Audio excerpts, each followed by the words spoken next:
Hey guys, this week's episode of The Read is being brought to you by Amazon Music, the simplest way to listen to music that you love. Play millions of songs and thousands of curated playlists across all of your devices, including iOS, Android, and voice-enabled Echo. For a free 30-day trial for new customers, you can go to amazonmusic.com. Let them know that we sent you. Let's move on.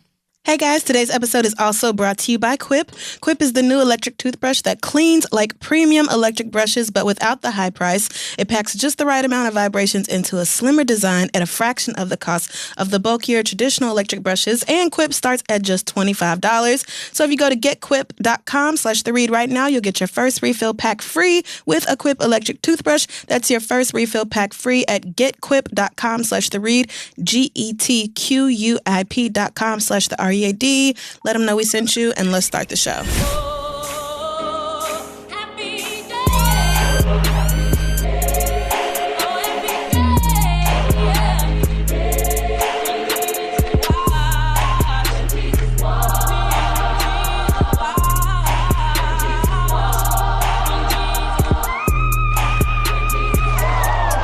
Yeah, okay, great, awesome, well, wonderful, perfect. So we're here to talk about Beyonce.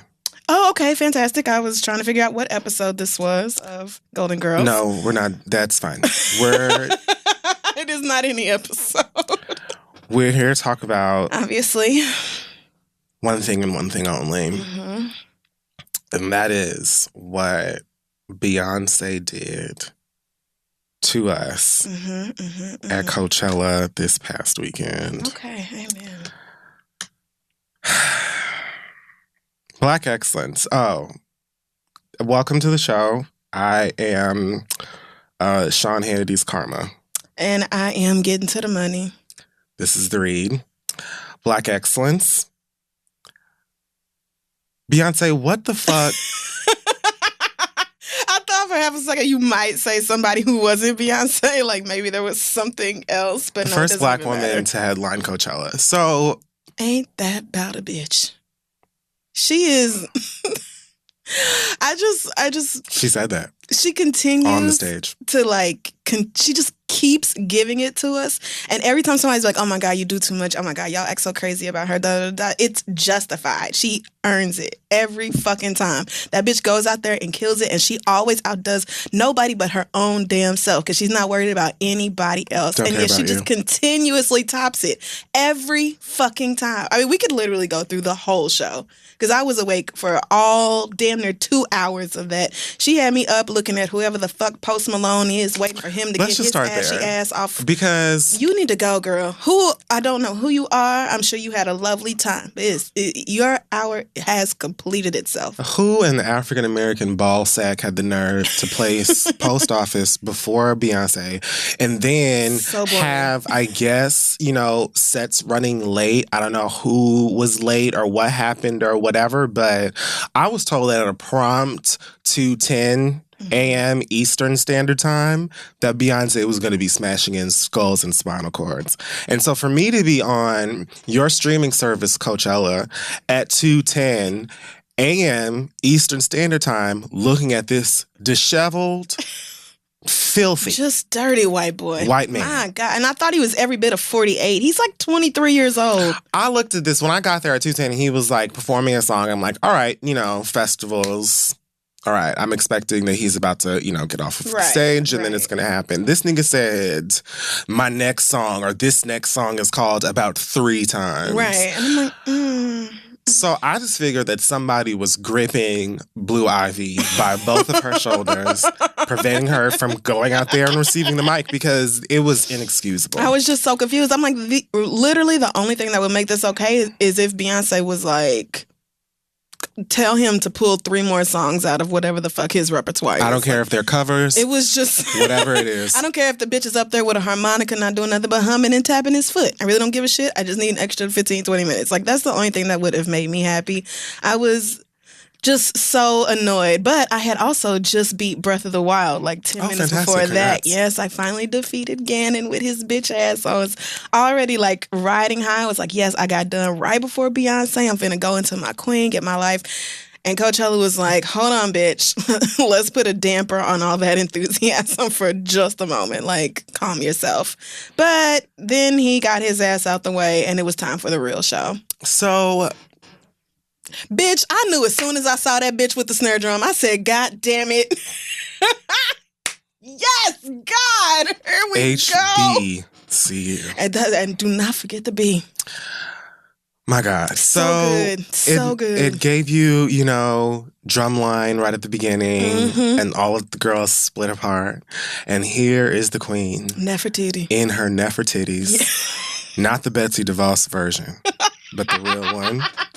Gliding her ass down that runway. First of all, I have said for years that Beyonce is the queen of walking. I don't know about y'all if you've noticed, but there's just a sachet. It's a good walk. That Beyonce brings to every stage performance. I could just watch the bitch walk across the stage back and forth for a good 10 minutes before she says anything. Wow. Yes, it's a good one. When RuPaul says, Shantae, you stay, that's what he means. That is what a Shantae is. When she and Solange did the Naomi Campbell walk, I was like, there you go again. That's like, it. She just has it. She just does it. She just turns it on. It's so good. But I just, from the very beginning, I said, oh, goddamn. I knew it was about to be black as fuck because let me tell you something.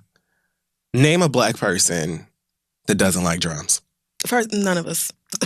Drum lines and brass instruments. Niggas have always been for those things. I want you to name one that doesn't enjoy them.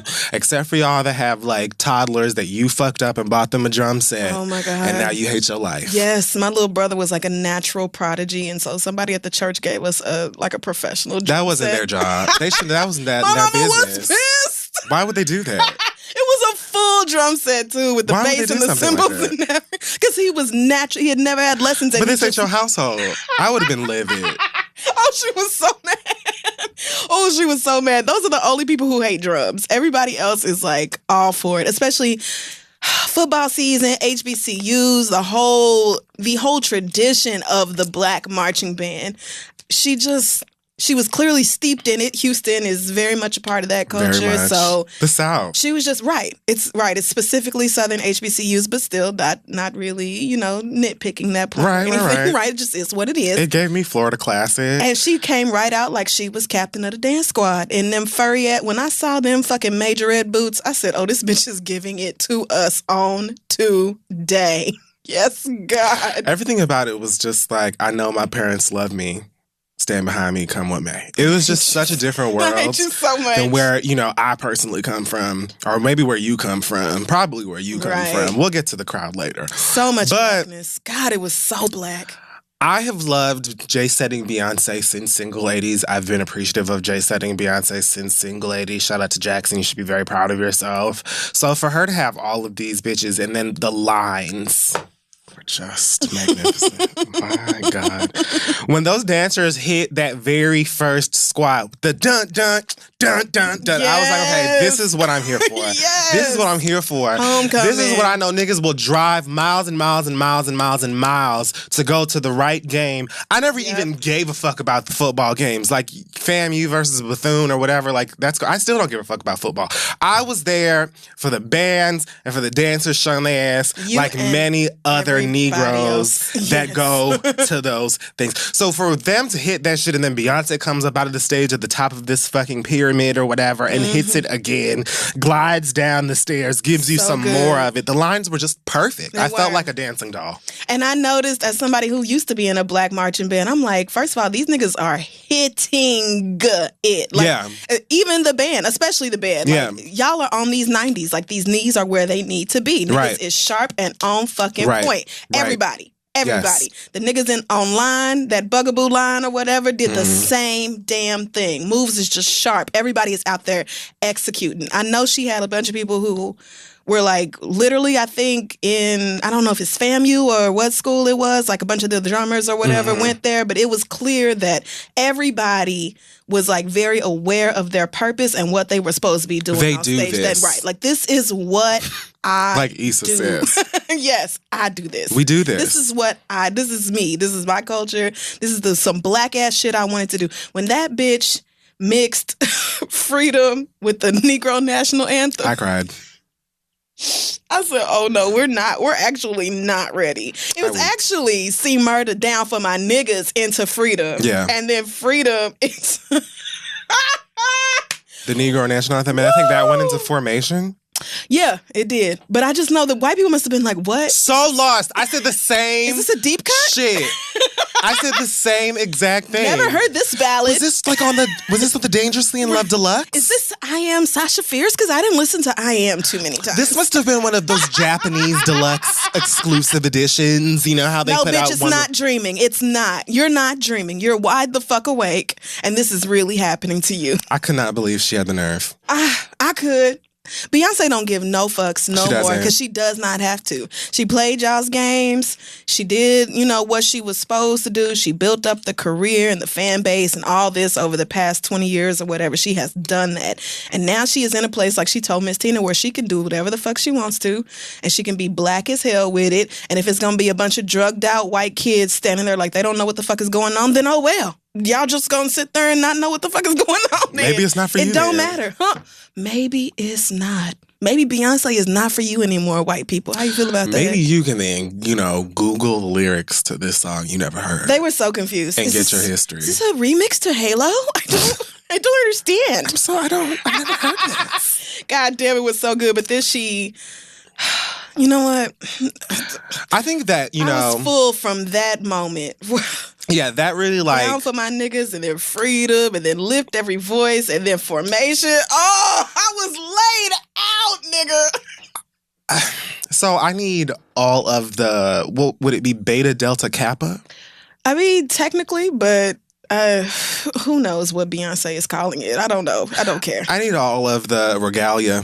Yeah, no, me too. I don't care how much it costs. I don't even feel like I feel like I've been a part of this organization. Oh yeah, my whole life. I'm not online. Pledging. I'm not online right now. I crossed the line. I'm big sister.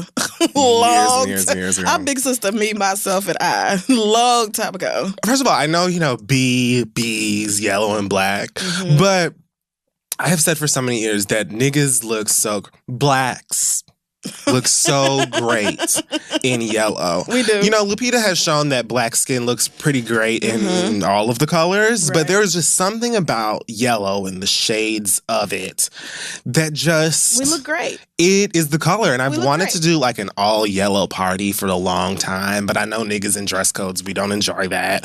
But I've just... Make them do it anyway. It actually made me think of Gremlin because I've seen Gremlin's band a million times and those are their colors. But yeah, the whole yellow and black thing, it was just there's nothing. It's all perfect. The dancers looking just like a dance line at any HBCU. Anyone. Like the cuts of the outfits were so absolutely. Berets, bitch. God I'm getting a gold beret. I'm wearing it to each of your funky ass brunches, and y'all could be mad. Oh my God. If you don't want to be mad, then get you one too. I won't be mad. She mixed Crazy in Love with Back That Ass Up. That's what's great about this. It was like, it's her songs, but then she's also mixing in lots of other songs that we all know and love. And then it's the sound of that fucking band. God damn, and an orchestra too. She was like, "Oh, we're not just doing brass. Actually, where are all my bad black bitches that be on them strings? Where y'all at though?" Thanks. So, can you just come? Bring that in. Need a few cymbals. Yep, you right there, Miss Lady. I need a badass, thick ass majorette. Where you at? You, ma'am. Thank you so much. It was just. God.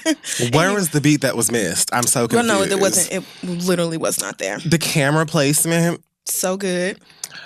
Beyonce and Parkwood have been great at this for such a long time because, typically the girls would just have some swooping camera in front of the stage and then that's it. Beyonce puts cameras in front of the stage, behind the stage, on each of the dancers. Yes. She climbs up 5,000 feet because she loves getting on our nerves. Scaring the shit out of me. And just scaring the fuck out of each and every one of us. Like, the bitch leapt off of a fake building from, the very beginning yes, of she did, of Lemonade. Like, she really loves just grating our nerves and, I don't like it. Stressing us out. I don't like it. No, she does not care. It makes me nervous. But there was, a camera right up underneath that contraption she was on as well to get the whole, all of the people in the crowd. Yep. There was the camera right before Les Twins, since they're back. They had a camera right in there, and whatever the box, like, it's just. I said, of course, all she of had these twins shots. and then brought the twins back. I see you, Beyonce. Symbolism. It's right there. And one of them had a Dominican blowout, too. I don't know if that was a blowout or if those are dreads. I don't know what it was. But his hair was. I didn't catch that. Hair so soft, silky, and free. You know, normally they have them froze. Yeah. One of them had that shit Yeah, they've been pressed. styling and profiling for a little minute. Oh, man. So she did Sorry and then stopped it so the Bugaboo line could come out. Which they can bug my boo. First, thank you, Beyonce, for making all of them fine. That was deliberate. I know. That. I know it was. Because the finest ones are the biggest bugaboos. Because they know they can be. Again, with symbolism. It's everywhere. You it's just all gotta up there. catch it. That suck on my balls step. I know Miss Tina was in the audience like, here she go. Vulgar. I bet Solange was like, yes, bitch, say it loud, scream it. Yes. She dragged, she did her most man-hating songs for like an hour and 15 minutes. Yes. God, it was so Absolutely. good. I loved it. And then went right into Me, Myself, and I, and then like the end of Kitty Cat mixed in there, all of that. Me, Myself, and I. I see you, nigga. We got Kitty Cat. We got Check on it. Yes, she has listened to The Hive. We have been begging for a moment with Cat. She has been paying attention. She's been listening to us. She said, you know what, you girls, I'm tired of hearing about this shit. I know y'all want it so bad. Here. She did I've Been On. She did. And they changed that microphone up. She did. Oh my God. Bills. We'll get to that. Yeah, no, we will. We're jumping all over the place here. Yes, the Suck on My Balls step was fantastic. I love how like the Bugaboos, yes, they were fine. Yes, they were performing their asses off, but they had to basically stand up there and be the niggas that were going to be clowned by women for the entire performance. And I just appreciate that because from the moment where she was like, make me laugh. Right. And whatever it was that they were doing, she was like, enough. It isn't funny. Did that make us laugh? No. Like, it's just... It was a probate show. She literally gave us it was Black Homecoming in one program. And that's why white people were lost because they never go to Black Home. Even at PWIs, they don't go to the Black activities, what Black people do for homecoming. So they were just lost. So confused. Whole time. Like, girl, lines come out around homecoming all the fucking time. So, but y'all don't know that because y'all don't give a fuck about us because y'all don't have to. It's just like, you know, when you think about Beyonce and it's, one of the things that comes to mind, especially at this point, is like, what can she do next? Like, what can she give us to marvel at now? And the fact that it was just like, let's just do a Black-ass homecoming. Yeah. Let's just, I want to do it. I dreamt it up. I was pregnant. Thank God I got pregnant. That cracked me up. And actually was not at last year's Coachella. Right. Because I decided that I was going to have babies. Pregnant, thank God. And so while I was growing these beautiful mystic beings in my belly that y'all will never see, I just had all the time to dream up this wig snatching ass performance and all of the different ways I was going to make you niggas gag at home over YouTube. And now I'm just so excited because my vision has come to fruition and you are all at home right now fucking dying. I'm like, yes, we are, Beyonce. Thank you, sis. There was a point where I don't remember what song it was going into, but she said, this was just funny and I had to make a note of it. She said, do I have any queens in the house? And there was this white gay up in the very front who was like, yes, bitch, me right here. That cracks me up. Oh, man. When did she do the swag surf?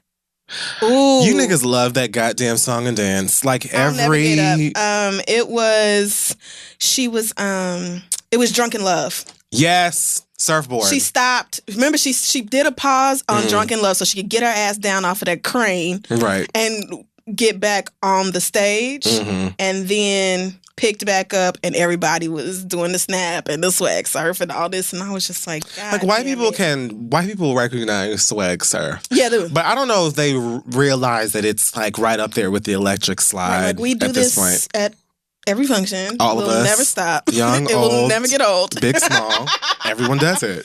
Oh, it was so good. Those dancers, when she did Flawless and went into Bow Down, them niggas who was like moving their whole bodies. That has always made me uncomfortable. I was like, what? What is happening? I have always been so uncomfortable by these nigga contortionists. So good. That, but she just appreciates all form of dance. And I loved it. I was just sitting there like, wow, holy shit. Really, Beyonce?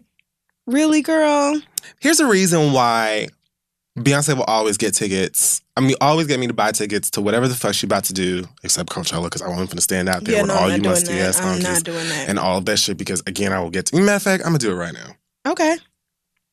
I said, I don't remember when. Maybe it's when I read myself by accident when I went to buy these last tickets. Oh, right.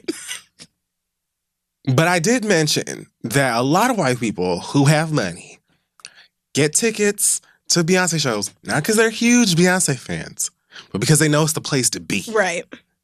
And this is Coachella. So the girls get the passes and the tickets or whatever, and I guess you just go and stand where you're supposed to stand until the show starts. Fuck that. I don't know how it works.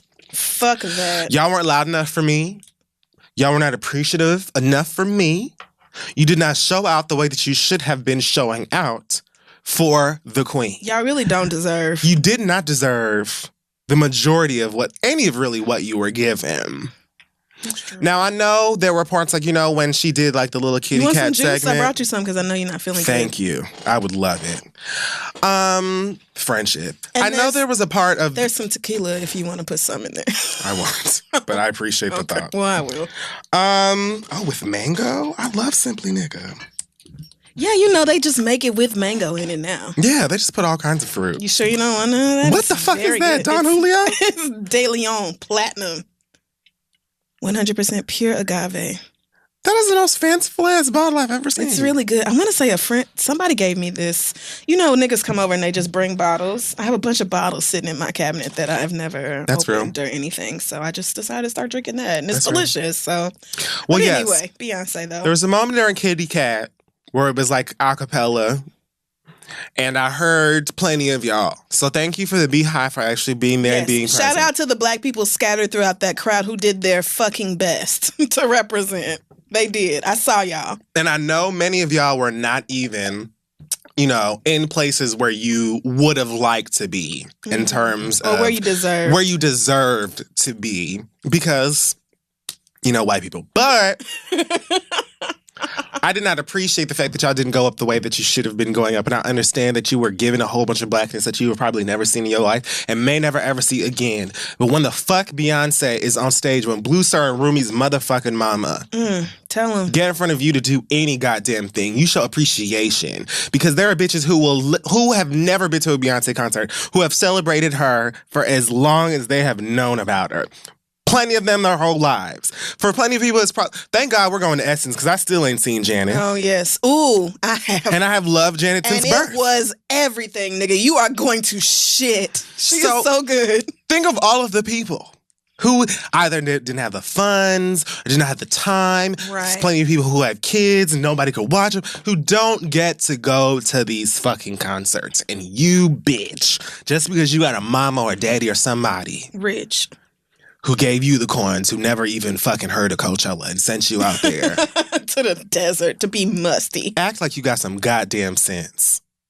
Give a fuck how many flower crowns you got on your head, bitch. They didn't appreciate it, and they didn't catch all the references. They didn't catch all the music. They went up for like Beyonce's biggest, like they went up for Single Ladies. Had she done Halo, I'm sure some white girls would have passed out and some shit like that. Like, which they don't. Thank you, God. Love on Top Clothes. I said again. My fave is Benevolent. Listening to the girls, my whole timeline was like, thank God it's Love on Top. I heard Love on Top come in, and she still did the key changes, bitch.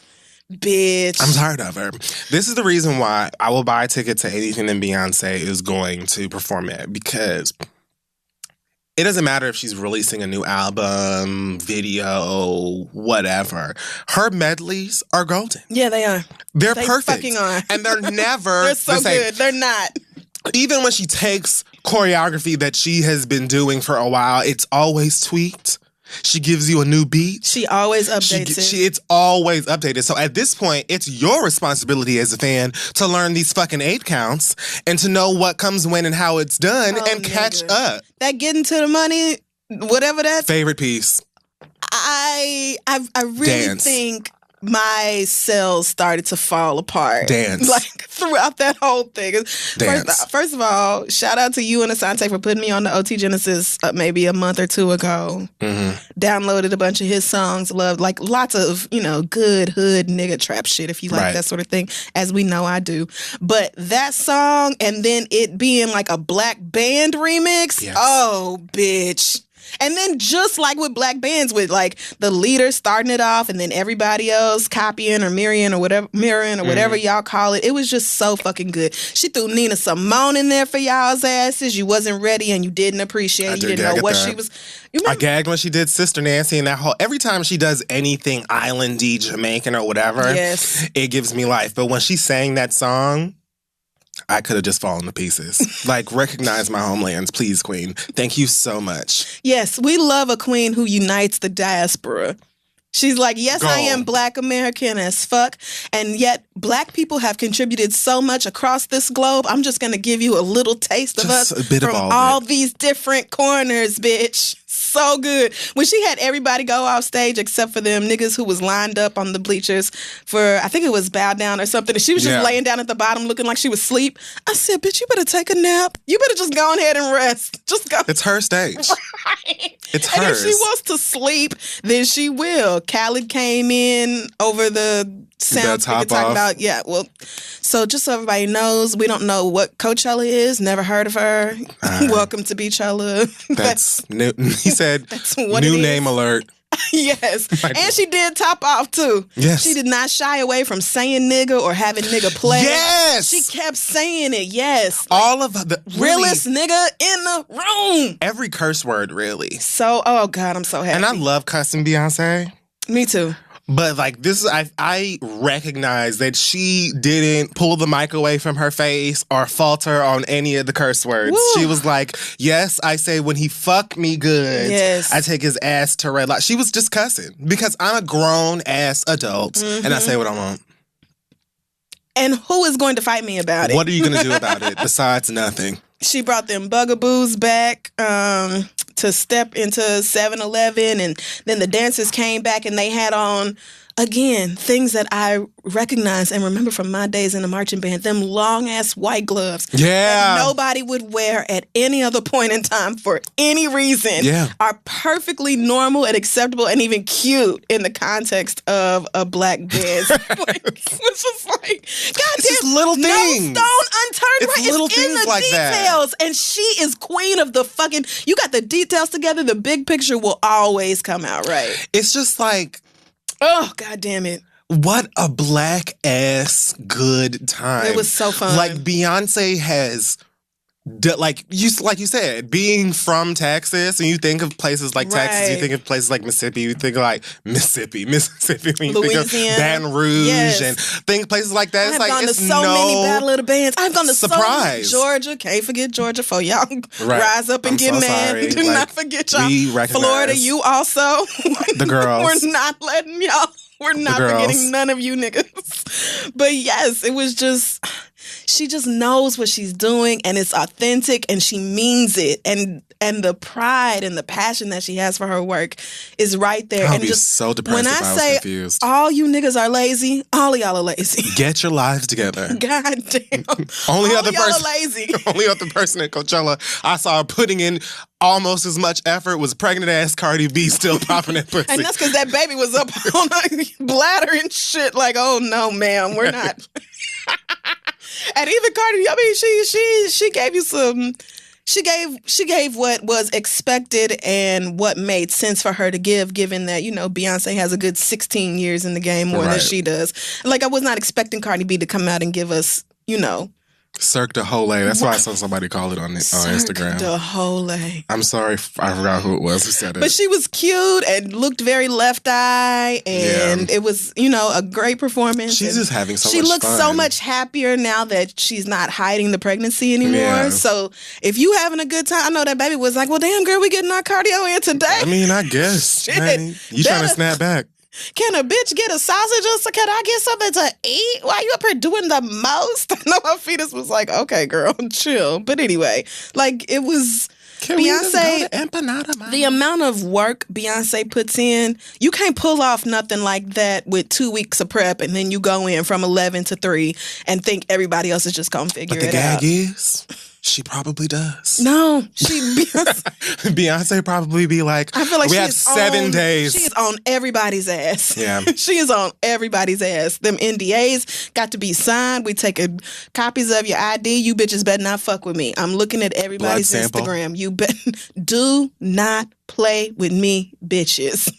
And you know what? Everybody around her, everybody who posted stuff after the show was like, never worked with somebody so diligent, never worked with somebody who had such an attention for detail and had such a strong work ethic and just refused to accept anything but the best. Like, the bitch just works hard. She does. Said at the beginning, I'm so happy to be back home on stage with y'all.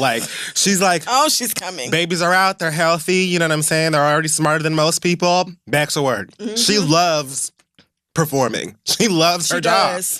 And it shows. And she's so good at it. So, back to the show. Yes. What do you got? I don't know where the fuck we are. We've tried to keep it together. We're kind of all over the place now, but I'm thinking about the part where the Bugaboos came out and then they each they announced their line name and did their own individual step. Bugaboo Rocket is so fine. I think that's my fave. Yeah. That man is delicious. I mean, really, each and every one of them could come home with me. That Majorette, I wrote down her name. I think it's Diddy. I wrote down her name. I'm so mad now that I can't find it.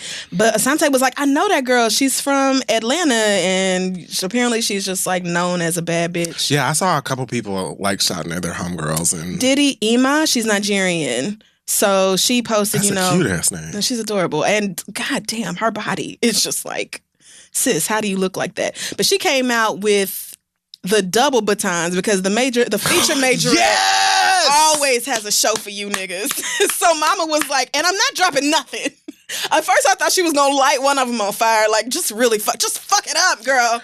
Just Thank fuck you us for all reminding up. me. It was so good. She snatched my life. These are things we love. They looked like everybody on stage looked like they were having the time of their lives. They looked like there is nothing better than doing this now. I'm so glad to be here. In this moment. When the orchestra lined up for Don't Hurt Yourself, I said, yes, my black girls on the violins. It's time for us. It's our moment. Y'all are coming to shine. The guitarist, front and center. BB girl, we don't know you no more. It's time for new girls. She came out in that black PVC outfit with the coat. Oh, bitch. I said, yes. It's time to stop on these niggas' dicks. Let's do it. I just love it. She did an extra little bounce when it came to when I bounced to the next dick. She did a little boop boop. Oh yeah, she did. I'm bouncing on it, nigga. Another cuss that she said clearly. I don't care how y'all feel. And then she played that Malcolm X Most Disrespected Woman in America clip again, just to remind y'all, white people, in case you did not know that this was a black ass experience, you're having a black ass experience. You can be mad. And if that's what you doesn't matter. The orchestra just going the fuck off. Nothing. The whole time. Meanwhile, she got these dancers on either side of her. They laid out like, bitch, I can't take it. I'm so tired. I can't. Oh my God, Beyonce. I just need to rest. And then here she go. You know, she loved to do that operatic shit with her voice. Anytime she can, she's just like, oh, let me just stunt real quick. I'm just gonna just remind you bitches that I can fucking sing. This is what I do. Into I Care, which is the song where she matches her voice to the guitar. Yeah. And does that whole thing. And it's just like, you cannot... Name a bigger and better package.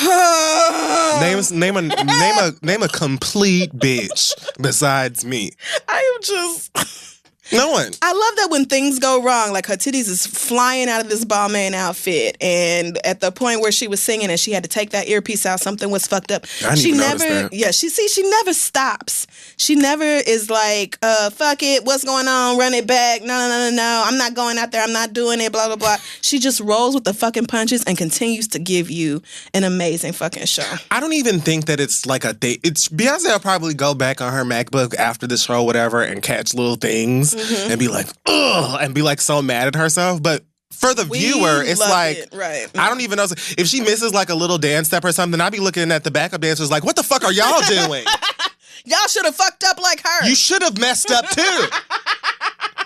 Like, God, it's so good. Absolutely fantastic. All of the songs, I just really, again, I love that she went into the bag and was like, I'm going to give y'all some things that you have been getting on my fucking nerves about hearing so you can shut up. Mm-hmm.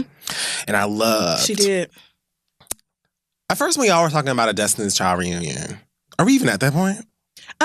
Almost, not quite. What's next? We're wrapping up the end of the first hour. So after, I did think it was a Destiny's Child reunion. At the very end, everybody says BC, but I thought they said DC. Oh, okay. So I was like, okay, Destiny's Child is coming out. But then I listened again, and it's definitely BC, I guess Beyonce Carter.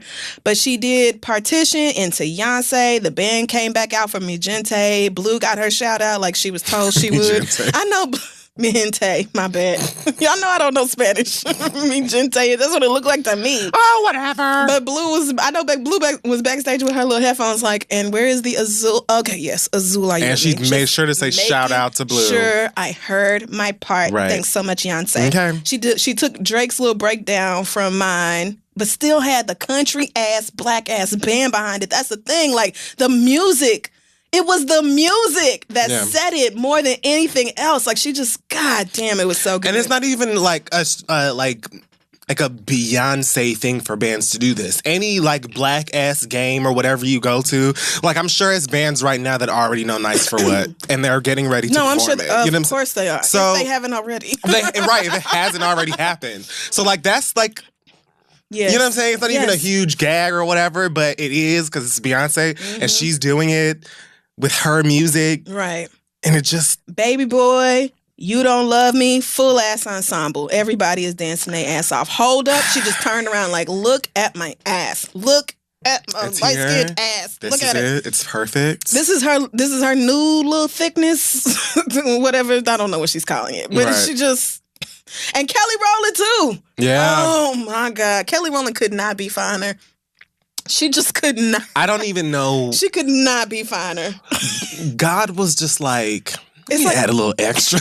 It's like they each ate one bag of Doritos and was like, all right, I'm going on stage. like just so fine. But she did the countdown horns again, which I knew she would. She loves them fucking horns. And now she has the band right there to do it into countdown. And then had the drum line and some of the brass on the runway, on the sides of it, hitting them 90s. Yes, like y'all was taught to fucking do. Like you just...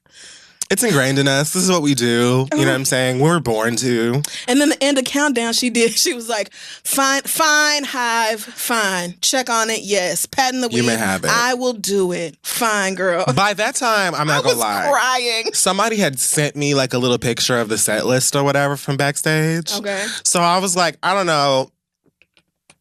I didn't know if it was real or not. But then I realized that she had done all of those songs in that order. So it was like right before Check On It was about to happen. I was like, if this bitch really has the audacity to perform an eternal pink bop. And she is. And she does. And she did it. She loves us for real. Like, she does. She does. She went right into Deja Vu, brought Jay-Z's old ass out talking about give it up for Jay. And literally everybody was like, I guess. No. We're not going to give it up for Jay. I've been trying to be super warm to Jay. Yeah, I mean, I've tried. I really have. I understand he's going to be on the tour. So, I'm trying to that's happening too. Yeah, it's happening as well. So I'm trying to get over it. But, I said on Jesus and Mero, if she has forgiven him, I can get over it. I'm fine. I can really try. I don't understand why she had to be reminding him how the song go. You know what I'm saying? Like, that really upset me. I'm not gonna lie to you. And he was out of breath after like half a verse. I'm like, sis, your wife, no disrespect, I love Jay-Z, but your wife has been out here for over an hour, dancing and singing at the same damn time. Simultaneous. Giving a show. And we have not seen this bitch gasp not once. Changed outfits thrice. Oh, and then she came back in that mesh shirt. As soon as I saw it, I said, that's a Kid Fury outfit if I have ever seen one. Did you not see me tweet her, girl, can I get this top from you? I closed my computer as soon as I saw the young lady in the snare drum. I said, I'm not getting on the internet. I will not miss one moment of this. Not one fucking second. Fair. But I definitely need that top. It needs to be merch. Yeah. I said, well, that is my friend's outfit, right? It is. That is. You're going to see him in that at Afro Punk. Very much. And probably nothing else. Just and that. then did Green Lights. My fucking fave. Oh, bitch, she did Green Light. Oh, we are not worthy. I came out of my body. Like, how dare you? Green Light, nigga. Green Light is one of the best Beyonce songs. It is underrated like in her catalog. Shit. I swear she listens. She don't listen to this show, but somebody does. And they told her, if you could do check out on it at Green Light, I swear it's 2 gay niggas in New York that would lose they fucking minds. And I did. It was confetti everywhere, and I was like, yes, this is a celebration. It is my fave. Is doing one of my top 2 favorite songs from her right now. Again, with the band. Yes, like there wasn't already a band in the song and video. The band just made everything that much stankier, that much funkier, that much more fun because it's the music I have been listening to and loving my whole life. Oh, I just don't.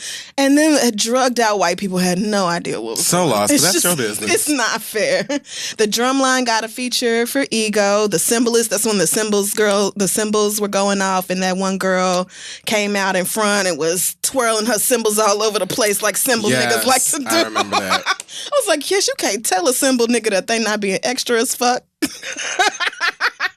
You cannot tell them that they came out there and did not give it they all because niggas with cymbals will always do that. And that's when they went into Hey in the middle of the bar. I said, this black bitch. Every black band since that song has come out has done that song. We did that song in high school. We did it in high school. As soon as I heard it, I said, yes, the authenticity. Exactly. God damn it, Beyonce. It's just so real. Oh, the dancers came back out, and that's when she came out in the sparkly camo outfit. Yes. That the titty almost came out. That's when she said, thank you, Coachella, that I'm the first black woman to headline. That's some bullshit. Ain't that about a bitch? Run the World. Chimamanda's part came out. DC3 came out from the stage, and the band was playing. I knew it was them because the band started playing Girl. Yeah. But see, not enough people at the show recognize that because y'all don't know Beyonce shit like I do. That's just ridiculous. But the 3 of them came up from that stage, and I was like, you know what, Lord? I really did not even think that I gave a fuck about a Destiny's Child reunion or whatever because I needed it. It wasn't that long ago I felt like that I've seen the 3 of them. Maybe it was at the Super Bowl. Yeah. So it was a while. It was a while ago. I mean, but when you're a Beyonce fan and you watch these clips over and over and over oh, right. again, It feels like 2 weeks ago. It feels exactly. So for me, I was like, they've just got back together. Right. Like, what are you niggas worried about? This just happened. Bitch, it very much just did not. Right. But we were into it anyway. I was so excited. Y'all love to give Michelle a whole lot of bullshit for no reason. Pause and y'all need to chill. Right here. Y'all need to chill the fuck out. Because I was going to say that shit any motherfucking way. Because you know what? Let me tell y'all niggas something. Yes. Tell them. Now, even I have cackled at a couple of Michelle jokes. She fell on 106 in Park, never gonna live that down. You know what I'm saying? Michelle, we get it. I understand now. Beyonce has fallen too. And y'all act like Beyonce fell down a flight of steps. Yeah, she tumbled. And that was a concert. That and said at the same show, damn, that hurt. Like... So y'all just need to chill on Michelle. I just want to ask y'all one thing. Have you ever stood up next to Beyonce and Kelly Rowland? You can stop right there. Do Sir and Rumi and Blue know what the fuck you look like? No, they should. Do you know what Sir and Rumi look like? No, you do not. Has Beyonce ever called you and asked you for anything? Oh my God, I'll never forget that time Michelle was like, I don't have to wish happy birthday to somebody whose phone number I have. Y'all need to leave her the fuck alone. At the end of the day, we can laugh, we can make jokes or whatever, but know that you will never with Michelle. You will never alongside Michelle. And when Keisha Cole tried it, she put out Bow Down to remind y'all that y'all can't come for her motherfucking friends. So if I was y'all, I would keep it real cute when it comes to Tanitra. Leave her alone. Stop it. Like, okay, enough. But yes, they did some of my faves. Lose My Breath, of course. The Say My Name remix. Let's pause. Back into the rumors of the DC3 thing. First of all, some of y'all were talking about it being like old school Destiny's Child. I don't know what the fuck made y'all think that Latavia was called by anybody at Parkwood for anything. Farrah, her line certainly did not ring. Farrah's not even included. It would have either been the 3 that we got, or it would have been the original Latoya. 4. Right. Farrah was in Destiny's Child for a smooth day. And yet, I'm sure she still looking for her luggage. We will never be allowed to forget that. If I was in Destiny's Child for even half an hour, bitch, I would never stop telling people. I tied it on my back. Are you kidding me? Like, I tied it on my neck so you can always see y'all should have known Latavia and Latoya wasn't going nowhere, doing nothing. That was not happening. That's not happening. That would have been the biggest gag of the night for me, honestly, if Latavia. I know her mic would have been off, but I still would have been like, I honestly feel like, was it the American Music Awards? When she got that like Artist of the Millennium Award or something like that. And she was pregnant with Blue. And she said, shout out to Latoya and Latavia and all of them. I was like, that's as good as it's getting. And that was more than, well, I'm not going to say more than y'all deserve, but that was very kind of her. I thought it was gracious. And I'm sure they were like, thank you, B. Love you so much. I see. Certainly. Latoya, I think, occasionally on Instagram. Solange's Instagram and everybody else. Yeah, Latoya is like cool with the girls again. Right. It's like no hard feelings. I don't know how Latavia and Farrah feel, but I also don't really care. That don't really matter. The band was doing the Say My Name video choreography in the background. Yes. I gagged, nigga. The reason I believed that the Destiny's Child reunion was going to happen was because of the band. Like, as soon as I got the whole thing, I was like, they're gonna do Lose My Breath. So it don't make no sense for them to not do Lose My Breath. You cannot have this band and not do Lose My Breath. It just made sense. I knew Soulja was coming. Soulja was the greatest. Soulja was so Which reminds me, shout out to Jules' daddy. He was there. So fine. Still gorgeous. Damn, Jules' daddy is fine. Solange know how to pick her. It's like a full-grown adult. He's almost as tall as his daddy. I think that little boy is like 14, 15 years old now. I can't handle it. I can't handle that. I can't deal with that. Because I remember them being on Tyra and Jules looking right, Jules looking like, when can I get off the couch? Like, can we go home now? Yes, so the reason I really needed Destiny's Child is because those harmonies... a thing of beauty. I mean... You have never been able to argue about the way those 3 sound. And it's just amazing. It was just beautiful. I would love a new Destiny's Child cut, even if it's just a bonus on the next.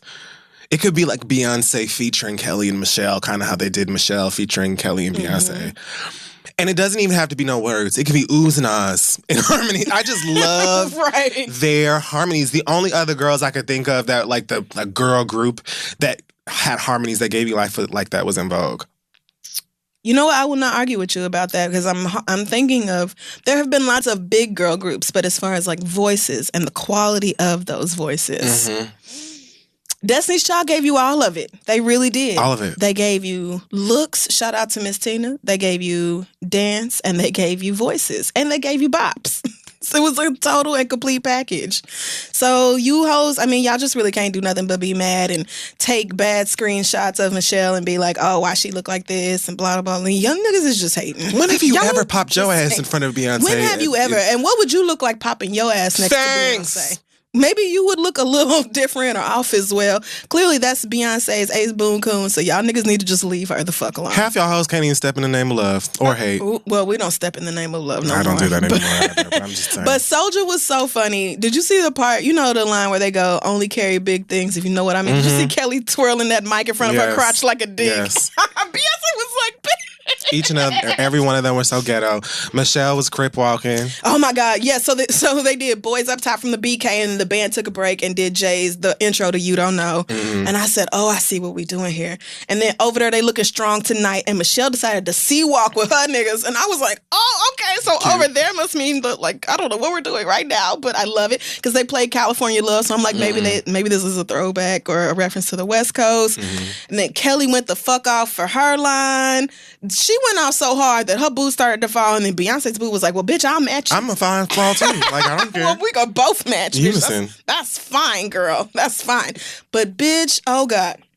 So that part was over. Destiny's Child killed it. Get Me Body comes on and Solange comes out. I said, I cannot handle no more Beyonce. I was like, what do you want from me? What do you want from me? I cannot do this. It just reminded me of all the times that me and my friends played that song, and then specifically at that part where Beyonce gives the instructions on what to do with your body. How many times Naomi Campbell walked across the room and snapped in a circle 3 times. It's your duty. You have to do it. It's what you're supposed to do. And Solange just, I mean, these bitches had their legs up, popping pussy all over the place. It was like, yes, God. So fun. It does not get better. And then she went on Instagram right after and posted, I don't remember how many years ago when she was 2 or performing. 3. Yeah, maybe. Right. She performed at Coachella and Beyonce came out and danced with her. She was like, been making my sis dance with me. Or she calls her Thutu. Thutu. Isn't that adorable? I need y'all to not call Beyonce Thutu. Don't call her Thutu. No. And stop calling, what is Blue Ivy's nickname that she would always call her? Blue Blue. Blue Blue. Duh, stupid. Yeah, leave Blue Stop Blue alone. calling her that. Stop calling her that. Her name is not Blue Blue to you, nigga. I also want to be a relative, but I am not. Right. Some things are not for us. And using the family nicknames does not make you close to them. You just look like a fucking weirdo. You look strange. So Solange came out for Get Me Bodied, and Get Me Bodied always, like, literally gets me up off the couch. You can ask Asante. I danced so hard, I kicked and my shoe flew right off my... Oh, well. I do not care. That shoe can take. Right. Bye. Solange, beautiful, perfect, flawless being. That wig was exactly what Sheree thought her white wig looked like, except actually well executed and gorgeous on her. It was so cute. So then they, that moment's over. They hug. She goes out, and then the dancers come back out for single ladies, and this is when the white people go up, because finally they know what's on. Right. Oh my God! Finally. If you like it, put a ring on it. I know, Beyonce. Yeah. And she straight up told them, y'all not stinking enough for me. And the band was like, well, bitch, we can put some stank on that. Yeah. We can put some stank on that. But them bitches is not finna be stanking, girl. We all know that. She had her little... They're stanking in a different way. She actually took a sip of water on stage just to remind us that we had not seen her do that already. I feel like that was a stunt. Yeah. I feel like it was... Y'all have been watching me for an hour and 45 minutes, and I'm just now having a water break. She threw that towel out in the crowd. I said, don't do it, Beyonce. They will kill themselves. They will kill each other over that. It's me or you. And it's not going to be me. So, I won't be dying tonight in the desert. It's going to be you, girl. Hello. Oh, but yeah, that's when she did her whole, I was supposed to do this last year, but I got pregnant. Thank you, Jesus. She gave a shout out to me and everybody else at home fucking up their sleep schedule right now. I also took that personally. The last song was for the Ride or Die fans. Again, took that to heart because it was for me. Thank you, God, it was Love on Top and not Halo or I Was Here, even though I do really love I Was Here. I love that song. I love it. I saw her perform it at the United Nations. You said this. Yeah. It makes me feel like she's talking about not being here anymore. Right. And I don't like it. Right. It's like a funeral program song. Yes. So it makes me a little sad, but it's also like the lyrics of it are like powerful. I felt like I fulfilled my destiny. I came here and did the things that I was called to do, and I have lived my life. And look how much slaying has happened since then. Since I was here. Bitch, we need a remix to I Was Here. Right. You need a part 2, girl. Oh, she did all the key changes to Love on Top. Kept taking it higher. What? Fuck y'all. The band, I feel like they went into a whole lot of rhythm. I think that was the same song they opened with. Not totally sure. But at that point, I was like, Beyonce, you've taken literally all I have to give. I don't have no more. She did intros for the band and the orchestra and the dancers, and then they played Shine In to play her off stage, and that was it. That was when I started to get that anxiety that you get when when you're at a Beyonce concert, and I know fans know what I'm talking about, and you get like maybe halfway in, and it hits you that the concert's going to end at a certain point. Right, and you get sad. And you get sad because you know it has to be finished. I felt that way about On the Run too. Not even the concert I was watching. When her Coachella performance was done, I was like, On the Run finna be done at some point. I'm sad. And it ain't even started yet. And it has not even started. It's like months away. Already devastated. Months away. God, it was just... A majestic, black-ass, Negro-ass, musical, stepping. Yeah, so good. Magnanimous, academic, so black-ass time. Shout out to the Nicki Minaj stan who got mad at me last week and was like, you about to just be, because I said that her new singles weren't bad, they're just boring, which they are. Okay. And the stan was like, you gonna be standing for somebody who does the exact same thing all the time come Sunday with Beyonce and Coachella, so I don't even know why you talking. Bitch, look how wrong you were. I hope you had time to reflect on how fucking wrong you were. I mean, y'all usually wrong. I mean, y'all be wrong. And the thing is, like, you could call me a stan or whatever, blah, blah, blah, but I stand for the best. Like, what can you say? You know what I'm saying? Like, there's no question in terms of who I'm saying. My fave is your fave's fave. If Beyonce called Nicki Minaj right now, she would stop every fucking thing she was doing and answer that fucking phone. If Nicki Minaj was performing at Coachella and Beyonce called her, she would get off of the stage. She would be like, oh, sorry, Coachella, Beyonce called. Y'all understand. And everybody would be like, we do. Okay, girl. Oh, it's cool. I would do the same thing. I don't even know what you're upset about. Like, so shout out to you for being loud and wrong about that, sis. But, I mean, once again, Beyonce... It's not even that she delivers, it's that she exceeds all expectations that you could have had in the first place. And that's when people are like, yes, what do you think Beyonce is going to do next? What are your predictions for this? Bitch, I have none. I don't do it. Whatever the fuck it is she's going to do. Right, I trust her in a way that I do not trust any other entertainer. I can't think of one. I can't, no. The rest of you consistently let me down. Beyonce has never. She's the blueprint. I understand y'all being mad. I really do. But there's nothing that can be done about it. She's just the baddest. She's just the baddest. Even Trina. Trina posted a picture of herself in a wig cap. Yes. My queen. Like, let me tell you something about Katrina Laverne Taylor. Like, not only is she the best, but she also stands for the best. She does. Consistently goes off for Beyonce every time Beyonce, like, Trina knows. Yeah. Trina knows. For the next 36 hours, all of my social media feeds were Beyonce. Everybody. Regular-ass people, celebrities, everybody. Everybody. 90% of my Instagram timeline was pictures and videos of the concert. Right. Viola Davis just posted her as her Woman Crush Wednesday, talking about who can do it better. Name a bitch. You can't. The greats stand in for my girl. You can't tell me shit about Beyonce. That has been the case since Self-Titled dropped. I stopped arguing officially when Self-Titled dropped, but I stopped after Formation, I think. She continues to remind you niggas that whatever you have to say about her, whatever expectations you push on her, whatever you think she's going to say or do, whatever criticisms you may have, she is just going to calmly let all of that shit fly right the fuck by, focus on herself, and do whatever she wants to do. She's not worried about being better than anybody else, selling more than this, blah, blah, blah, numbers, this and this. Beyonce is all about her artistry and her expression, and she continues to do it better than everybody else. Even Rihanna high ass was out there getting her fucking life. Whole life. And you just... front and center. Right. Rihanna was out there like, bitch, time. what?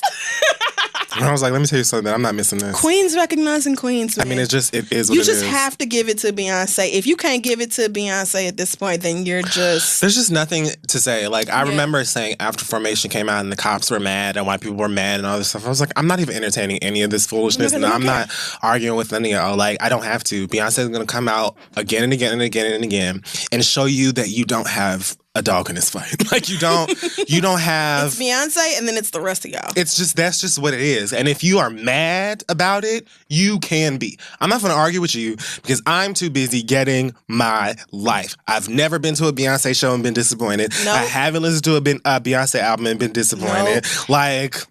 She just does it. And you can listen to your faves music and act like you love it. Okay. I, on the other hand, am sincerely getting my life, and that's that. I purchase her things. But I just bought Lemonade again. Like, just because.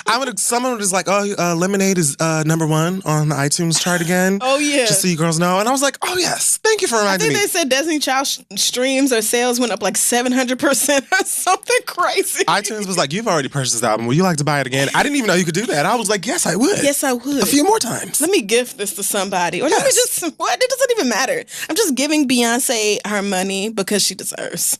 These are your things. I'm shutting down all you niggas selling bootleg, beta, delta, kappa shit on Instagram. I'm telling or whatever. Y'all, no. I've already reported at least 2. Right. Instagram is not spam. It's a lie is what it is. Yep. And I don't understand why y'all want to stunt so bad that you would buy fake shit. It's like, it's not even... I feel like buying bootleg merch takes all of the joy out of stunting in the merch that you wanted to be seen in anyway. Right. Like, you want to be seen in it so bad that you're going to buy some bootleg. It doesn't make sense. I don't get that. You would never pledge a real fraternity or a sorority or not even pledge. You would never just go buy a Delta jacket from somewhere and then just wear it around like you're a Delta. Actually, I'm not. I wouldn't be surprised if some people do that. Somebody probably I'm sure niggas do that. And you're weird. It's odd. Right, and you're weird for that. Do not do that. It's but yes, strange. Beyonce came through. She delivered. Shout out to YouTube for not failing or faltering once on that stream. I did not have any trouble. Not one. Nope, none. When I tried to, when the replay played the next day, it was a couple of hiccups on that. That's fine. You know, I mean, other than that, I saw it when I needed to. I saw it again probably 4 or 5 times. Yes. It's on my hard drive right now. Don't take it from me, girl. As well. I do. I mean, I have video and audio. I mean, and I have the Beychella album. I do too. I'm sorry. It's on my phone So right now. But I would gladly pay for it. Like, all she has to do is put that performance on Tidal, and I was honestly waiting. Like, I was waiting, like, put this on Tidal. I don't care about us. Exactly. And that's why I had to download it, Beyonce, because you don't do whatever you want to do.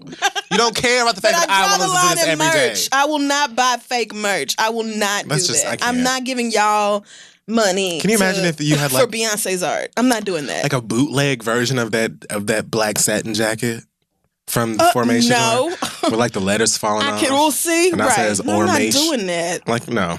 Or a bootleg of that denim jacket. I'm not doing that. And instead of a bee, it's like a wasp. A bunch of people were like, oh, she's not selling this. She's not going to be selling it on the run. This How do you know? Coachella exclusive.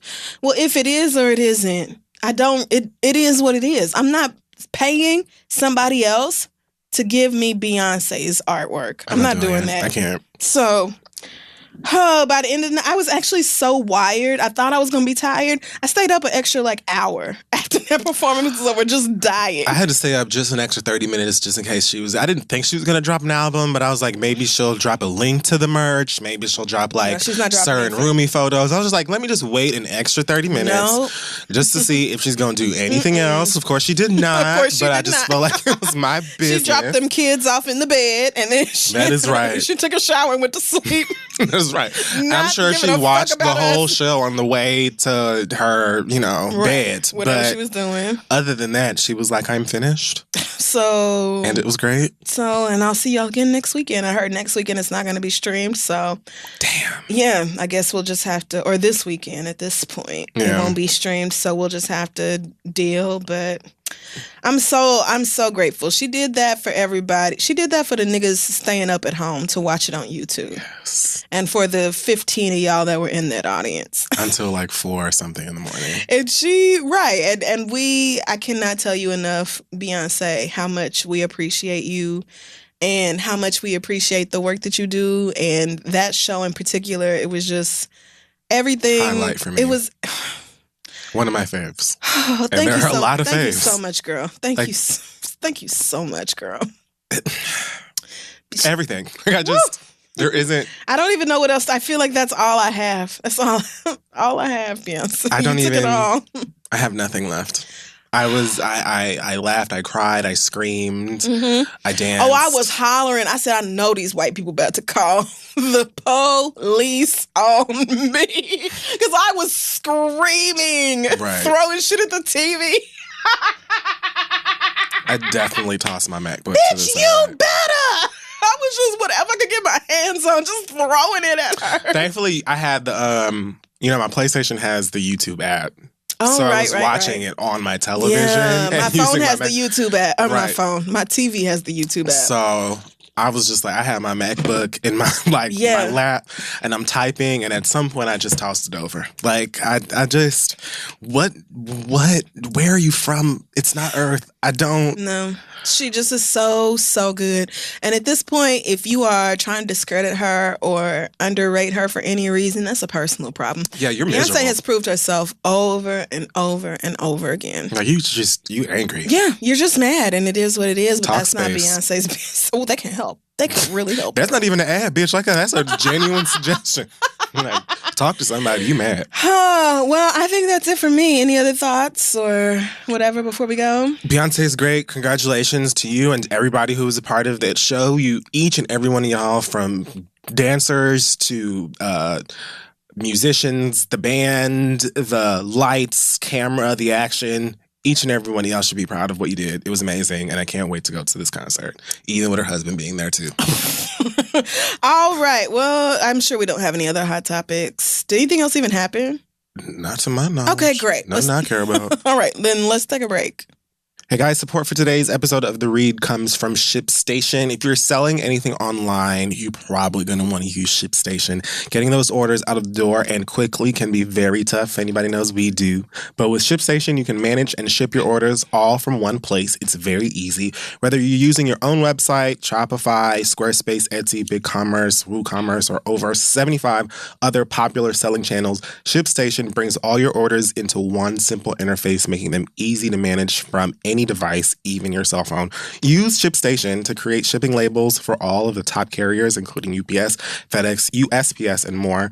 And ShipStation is available in the UK, Australia, and Canada. I know a lot of y'all have things that you'll be selling and shipping around and whatever, and we know it's a headache. So try it out. It's great. Yes, right now you can try ShipStation free for 30 days, plus get a special bonus when you use our promo code READ. So don't wait.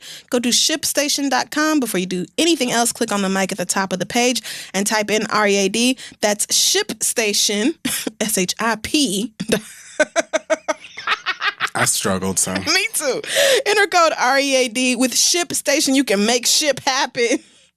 So send out your merch and shit. They know what they do. They know it. Send out your merch and shit, girl. All right, let's get back to the show. Okay, so we're back, and are we doing listener letters? Yeah, we are. It's time for listener letters. Send your questions to asktheread@gmail.com. We have an update this week from the young lady whose white roommates are colonizing the couch that she bought. I can't wait to hear this. I appreciate, well, she's very diplomatic about it. Praise God. She said, I appreciate the advice, even though I'm just not petty enough to say something like, you wouldn't be sitting on this couch if it wasn't for me. Damn, girl. I mean, I will just have to accept that having nicer furniture means more people will spend time in the living room. True. But I did get to feel a little better this past week on two separate occasions when both of my roommates tried putting their shoes on the couch. The first time I saw it, I asked my roommate to take them off, and she kicked them off her feet lightning quick and apologized right away. Then a few days later, the other roommate did the same thing. And after I asked her to take her shoes off, she tried it and said, but they're just my slippers. I looked at her and said, I do not do shoes on furniture. And she apologized and took them off. Small moments, Good but enough. they felt great. Right. That's right. You draw lines, bitch. That's your couch. It's your couch. And them bitches cannot put their nasty shoes on your couch. Because first of all, home training. Wearing Secondly, your couch down. You didn't pay a dime for this motherfucking couch. So Right. the least you could do is keep your feet off. The least you of it can with do your is shoes. respect it. Right. Also, we asked Asian people to send us their opinions on the Chun-Li thing. So many of you who aren't Asian sent your opinions. Not sure why. We don't care. But most, we got like 5 emails from Asian people who were like, girl, I don't care. And then a few more from people who were like, I do, throw the bitch away. I hate the stereotype, blah, blah, blah, blah. So the Asian community is divided on this as well. I kind of figured I honestly figured that might be the case. Yeah. You know something? I didn't know how to feel about that. And I remember saying, like, I don't even think it's going to even be like a race thing. I think it's just Chun-Li and she's going to be talking about kicking bitches' asses. And then I listened to it and the first thing I heard was a gong. I was like, all right. You tried. You really did. I really did. And to this day, like, no shade, I don't even understand why it's called Chun-Li. Like, I don't. It really could not. It could have been called pretty much anything else. It was not even about the video game character. It was just... I didn't get, like, she says... random references, and Chun-Li wasn't a villain, right? Right! Like, she was like... She was just a her. Oh, now I'm. You want to make me out to be the bad guy, Chun-Li, and I'm like, but Nikki, Chun-Li's not a bad guy. Chun-Li fights the bad guy. She's a good guy. Even I remember that. Like, and I barely played the game. I'm pretty sure she even worked for like the police force or something. Was she like a special agent? Oh, that girl I was says so whatever confused. she wants to. She really does. And I don't really realize why so many people like Chun-Li. I prefer the other song. I actually do like the other one, but I cannot. I've listened to Chun-Li several times trying to get it, and I don't. I don't like either one of them. But again, I don't think they're bad. I'm just very bored by the lyrical content. Yeah, I don't know. I guess I expected something a little bit more since she went on like this hiatus and stuff like that. I like the Barbie Tings. Again, I thought it was going to sound like some Party Next Door shit, but it sounds kind of like mid-2000s Harlem Shake, toe wop, chicken noodle soup shit. I guess I appreciate that. The other one, to me, I just don't get it, and I don't like it. It sounds like something that was left off of like one of her early mixtapes or albums or something, but hopefully I will enjoy the whole album. Right. I didn't like Cardi's singles either, and I ended up really enjoying her album. So we'll see. Maybe it'll be the exact same situation. So many people were like, who picked these singles? Because like almost every other song on the album is better. Right. So like, why you picked the ones we hate the most? But anyway, it doesn't matter. Also, I just want to shout out this young lady who sent us an email about this guy she met, and he was like, hey, I did some time in prison when I was younger. Is that a problem for you? Blah, blah, blah. And so then she sent this whole email 5 hours ago, and then 3 hours ago she said, never mind, we broke up. I love it. I just love when y'all do that. When y'all like, girl, I don't care. Fuck it. I left him, it's girl. Done. The fact that I even had to think about it and write y'all. I appreciate that. Me too. I really do. So funny. Because half of y'all should really just do it. That bitch was like, y'all don't tell me to break up with him, and I knew it. So I just did it. That's honestly the best. I love it. It's just so great. I'm a fan. So our first real question this week comes from Spencer, who says, I'm from Tennessee. I'm a big fan of the MCU. I know Kid Fury is a fan as well. Wanted to know what you're looking forward to seeing the most in Avengers Infinity War, and if there are any character death predictions that you have for the movie. Thanks. Now, I have no idea what's happening in this movie or what it's even about. So, Purple alien nigga is coming to fuck shit up. He wants everyone. They coming into Wakanda? They're coming to Earth, but Wakanda is one of the places they're gonna stop, I guess. Oh, well, I'm not going to be emotionally invested until they try to go into Wakanda. So I don't know. I don't know what's happening.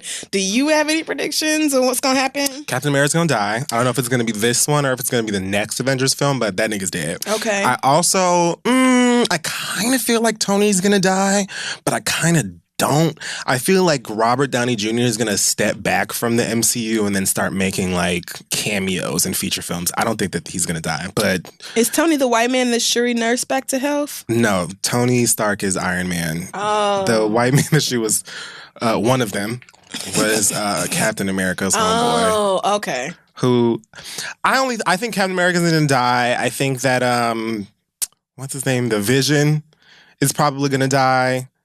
And I don't know.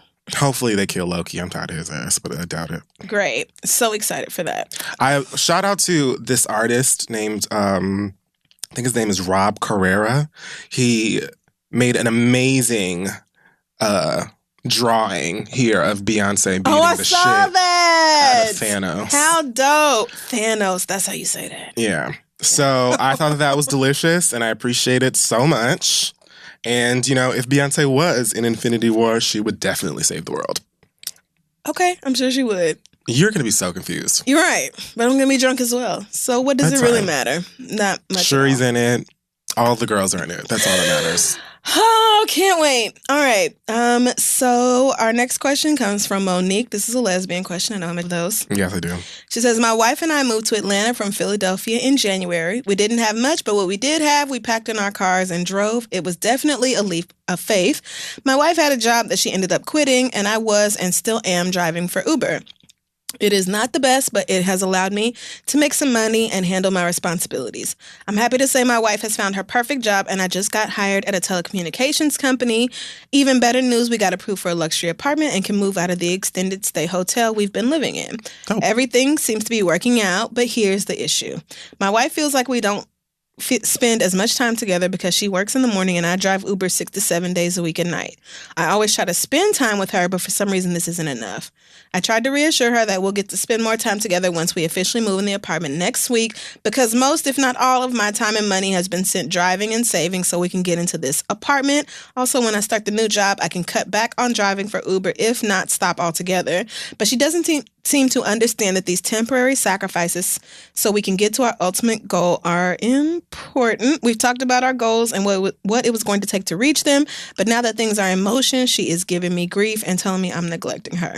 I'm even more nervous because I start school in the fall to study cybersecurity, and I've made it my business to make sure that we have at least one night a week that is devoted to just us. But again, I'm not confident that she'll understand this grinding spirit I have to make a better life, not just for me, but for us in the long run. I feel like I might have to eventually choose between my education and career or my wife, and I do not want to. What would you do in my situation? Have you ever been in a situation where you had to choose between your career and a relationship? Any advice is appreciated. Thanks, Monique. Blue lesbian heart. It's not a lesbian heart. I mean, I don't, it's just called it that. I mean, it might as well be. Well, it could be. I mean, I don't know what is expected of you. This reminded me of the most recent episode of Blackish. I was just going to say Dre that. and Bo having their marital problems. Can I say,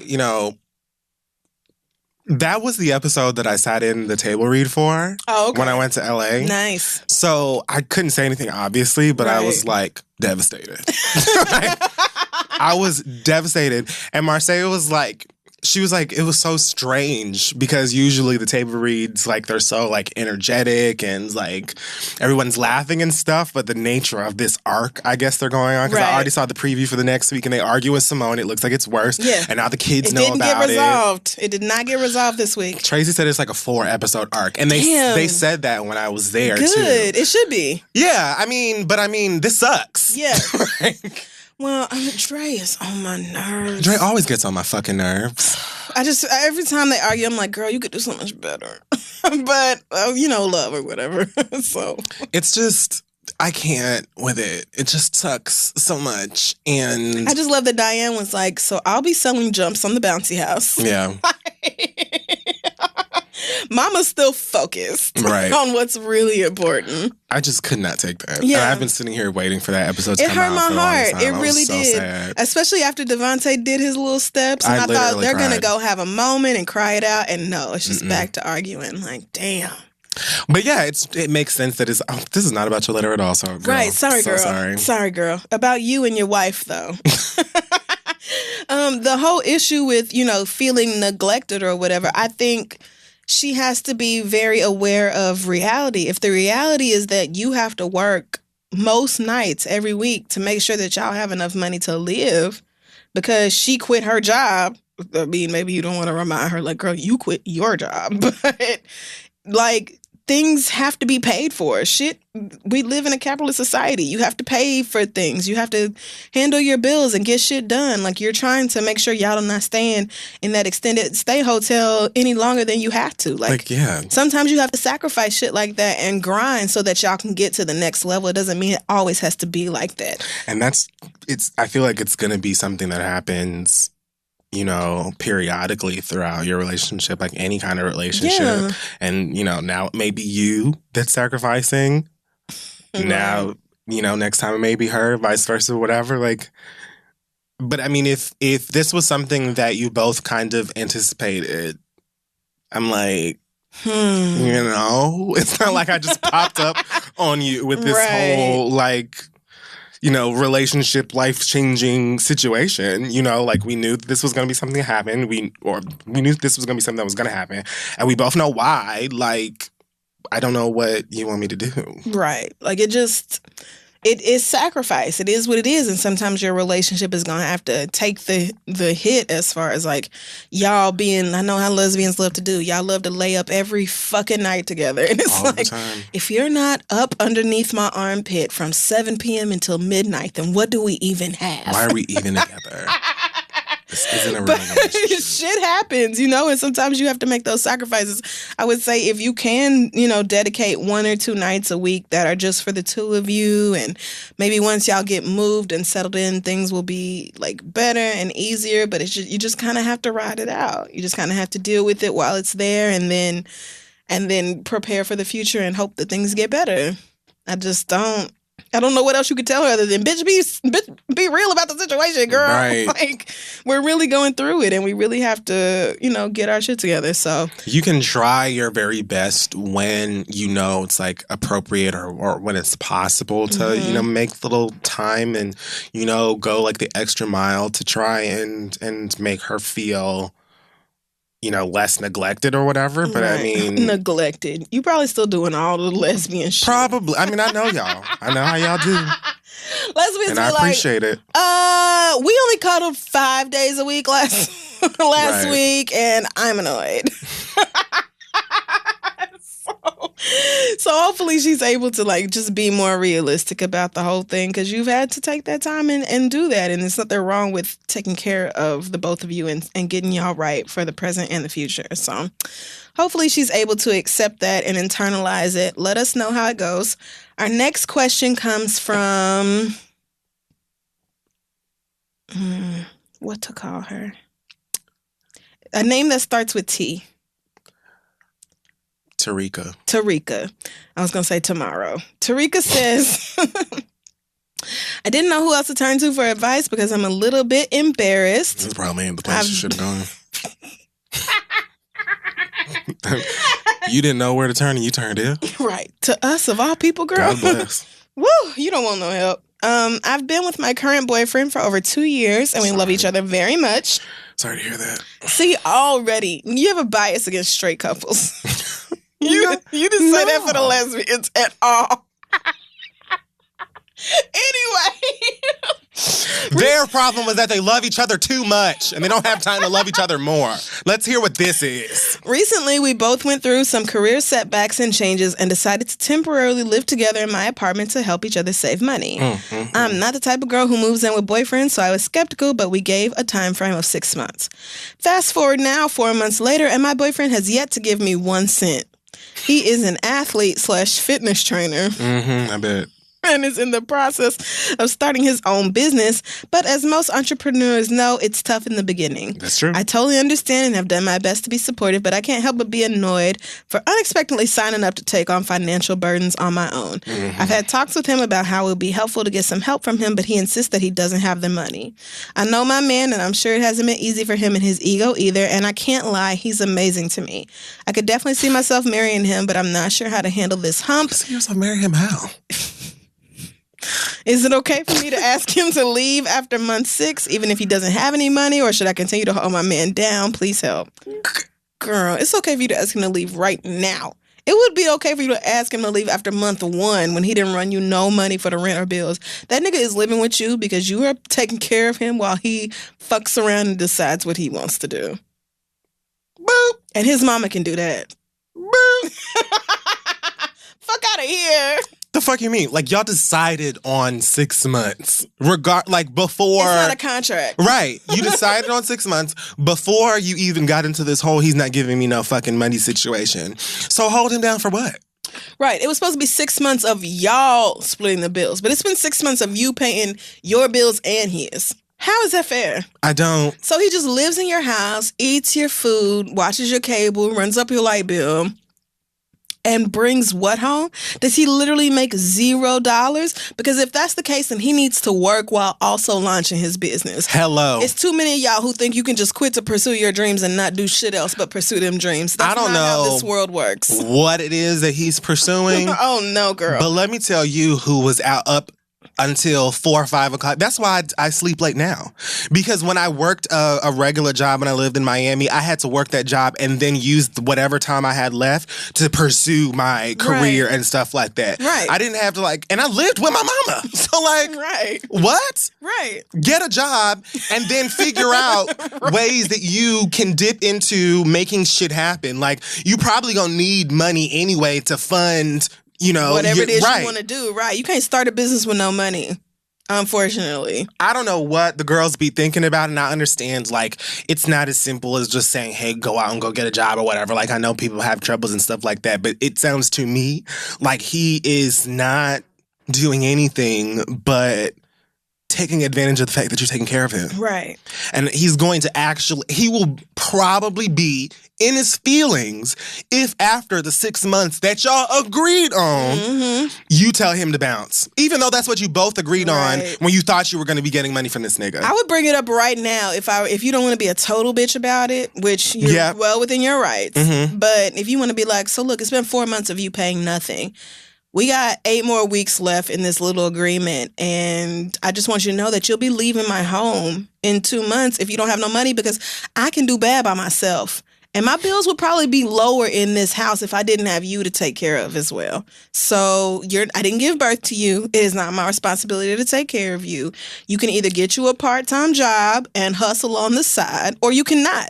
But I don't have the space for that, because I did the same. When we started doing the read, I was working my full-time job at MTV. Forever. Every fucking day. Even when you didn't need to work there no more.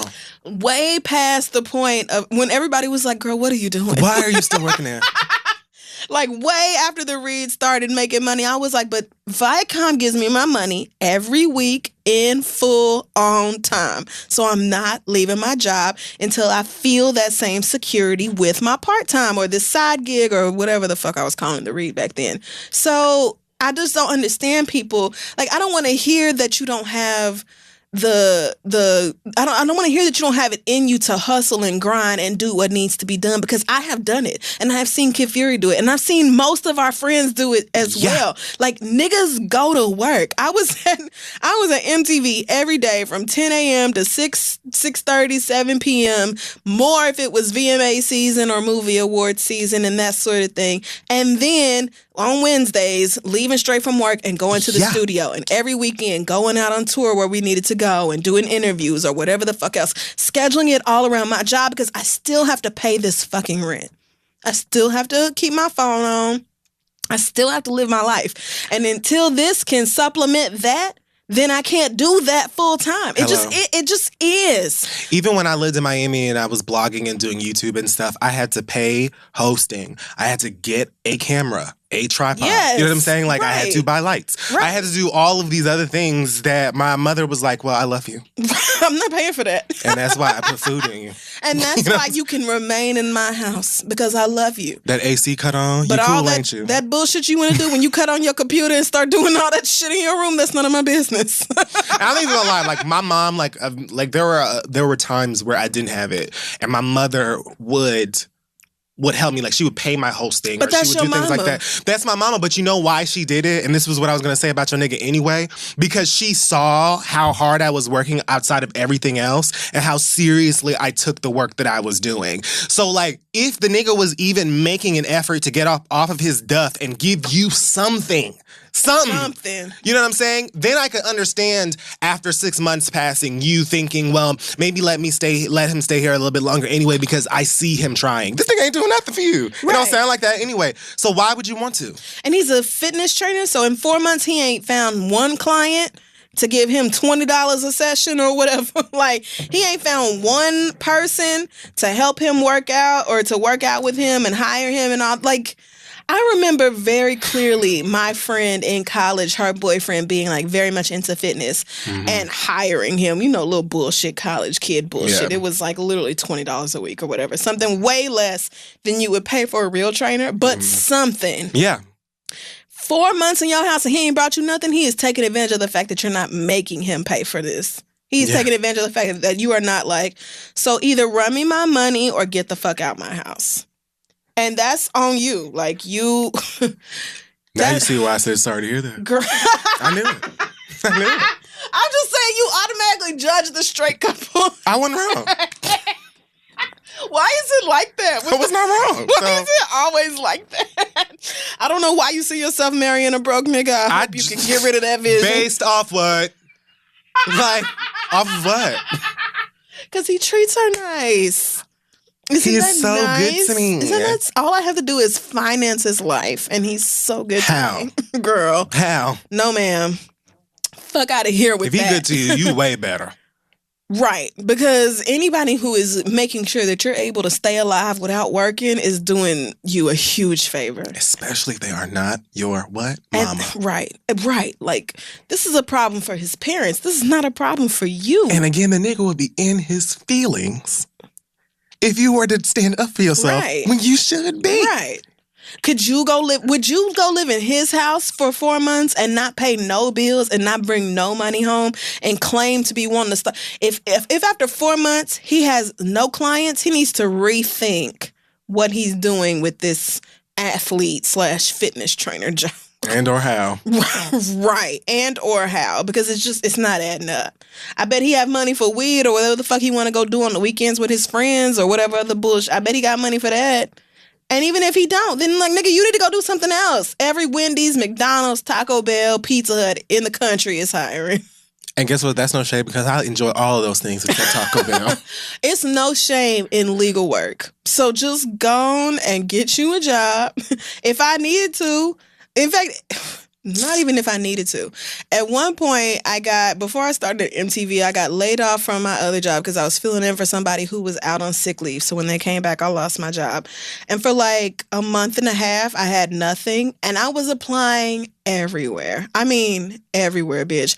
I was in an interview to be a cashier at Pret, like Pret a Manger, that little kind of fast food, but like bougie white people fast food. Yeah, that's exactly spot. What it is. Right. I was in an interview to be a cashier at Pret when I got the call to come in for MTV. Like, it's no such thing as being too good for any work. At the end of the day, you have to take care of yourself. Right. You have to take care of yourself. You just do. We're adults. Unless you expect somebody to do it for you. So, right. Unless somebody will do it for you, like your mama or your well-meaning, but ultimately fucking herself over girlfriend. Yeah. Sis. And after all of the Destiny's Child and Beyonce and Trina songs that have been out, I don't even know how niggas are comfortable to be freeloading. Oh, they don't have that problem at all. They don't feel no type of guilt. They don't feel no type of guilt or nothing about it at all. They love it. And if you were to be going out and smiling in another nigga's face at the club, then it would be an issue like, Lawrence, get your ass up and get a job. Call Best Buy and put your phone on. Wait, not Lawrence. And Lawrence went and took his ass down to the Best Buy and got a fucking job. Do it. Get a fucking job or get out of my house. It's that simple. You can say it in whatever way is not going to make your boyfriend, violent. But he needs to get a job or get out of your fucking... You don't got to worry about that. Always. You always have to worry about how niggas are going to react. Do I need to whisper this in public so the nigga don't say something or do something crazy? But yes, girl, you don't deserve to put up with that. You could have kids if you want to take care of somebody for free. So you just remember that. Finn. Our last question comes from, I'm going to call her Kiara. Cool. She says, I'm a third-year college student. I got a boyfriend last September, and since I got him, I have been spending more of my time with him. My boyfriend lives 30 minutes away and has a 9-to-5, so I only see him on the weekends. Ooh, wait. Help us, Lord. Mm-hmm. However, the two girls I consider my closest friends have basically stopped talking to me because they assume that I spend weekends with my man and don't want to spend weekends with them. Every time I ask them to hang out, they hit me with, I got papers to write and shit like that. And who can be mad at them for that? So I see it as a perfect time to spend time with my man. However, this has been bothering me more than usual because I had some pretty unfortunate issues happen in my personal life and decided to sit down and explain my feelings to them. Not only did it completely backfire, they started attacking me and saying that I have been a shitty friend because I wasn't there for them and literally told me that they didn't give a fuck about my feelings. I told them that the way they felt was the same way I felt, so we were stuck in a vicious circle. I brought this up with a mutual friend, and she said the two friends did the exact same thing to her when she got a man, and the same issue was brought up. They gave the same speech that she was only making time for her man, and she expressed the same concerns that I had. At this point, I am too distraught to say anything else to them, so should I just say fuck them hoes and find new friends, or try and make something work where all the parties are happy? Thanks, Kiara. I mean, what do they want you to do? I think at this point you have to do some self-reflection. Have you been neglecting your friends because you have a nigga? Have you? Be real with yourself about it.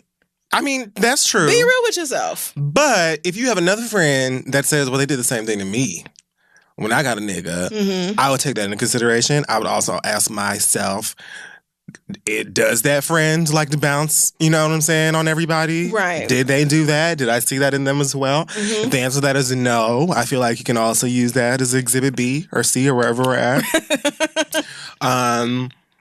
Personally, I don't like to bring that up. I don't like to talk to my friends about whoever it is that they dating unless I genuinely... I don't even want to meet that nigga. Like, really, you can keep them away from me. You're going to break up with him eventually. And I just don't need to get close. You don't have to... They don't have to meet me at all. I don't have to meet them. I don't have to know nothing about that bitch. So... Not ever.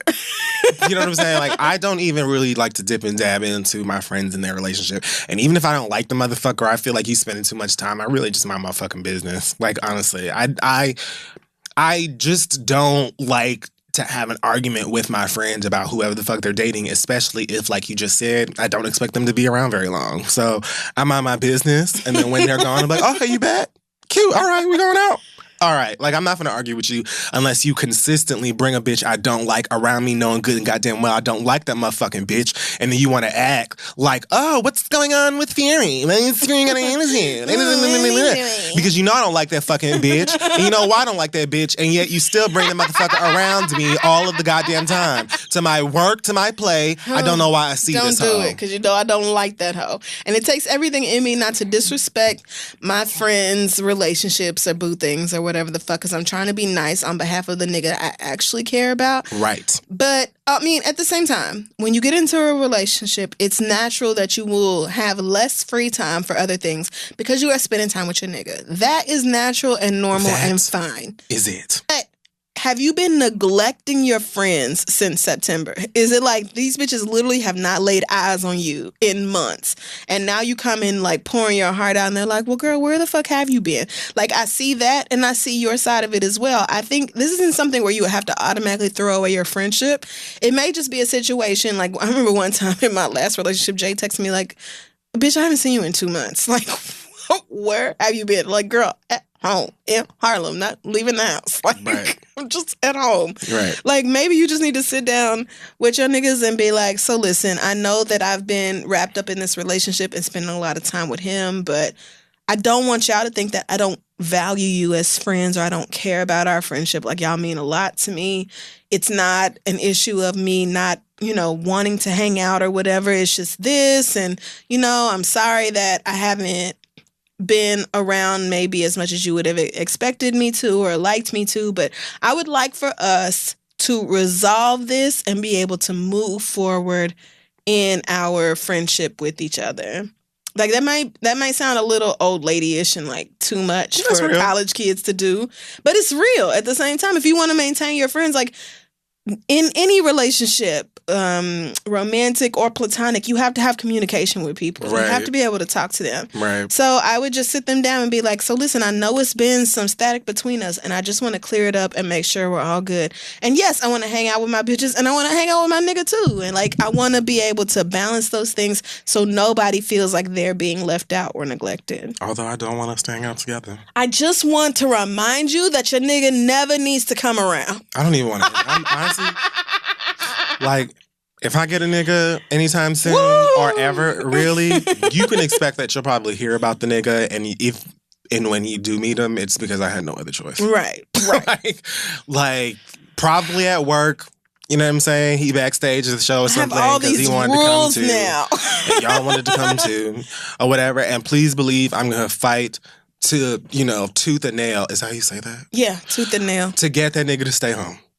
Like, I don't even want type of motherfuckers to be around. Don't bring him to my shows. Don't bring him to no dinners. Don't bring him to no gatherings. Just don't bring him. Most importantly, don't bring him to my house. That's my new rule. Nobody's niggas is allowed in my house. Just don't come. He's just not allowed. Because I don't at any point want him to feel like we are friends. It's not gonna We're happen. not. I'm friends with you, not your nigga. And it just is weird. Because again, y'all gonna break up. Right. Y'all gonna break up. I don't want there to be no mixed signals. And I don't have time for that. If I was never friendly to you before, then you have no reason to think I'm gonna be friendly with you after. You can just go about your business. The end. It's the same thing with my nigga. I don't even want y'all to even build any form of camaraderie because I don't know if you're gonna be around forever. We'll see what happens. Y'all can make friends at my wedding. But maybe. At the same time, they need to be understanding of the fact that when people get in relationships, they're not going to have 10 hours a day to hang out with you no more. It might be cut down. Absolutely. Because relationships take time too, just like friendships do. So they need to be open, and you need to be open. And if you try to talk to them about it and they're just like, well, fuck y'all, man, spend every weekend with us, then you know that you can just let them bitches fly off into the dust, because that is unreasonable and ridiculous. I'd be one for my friends to get laid and laid up and have a good time, as long as I don't think that person is trash.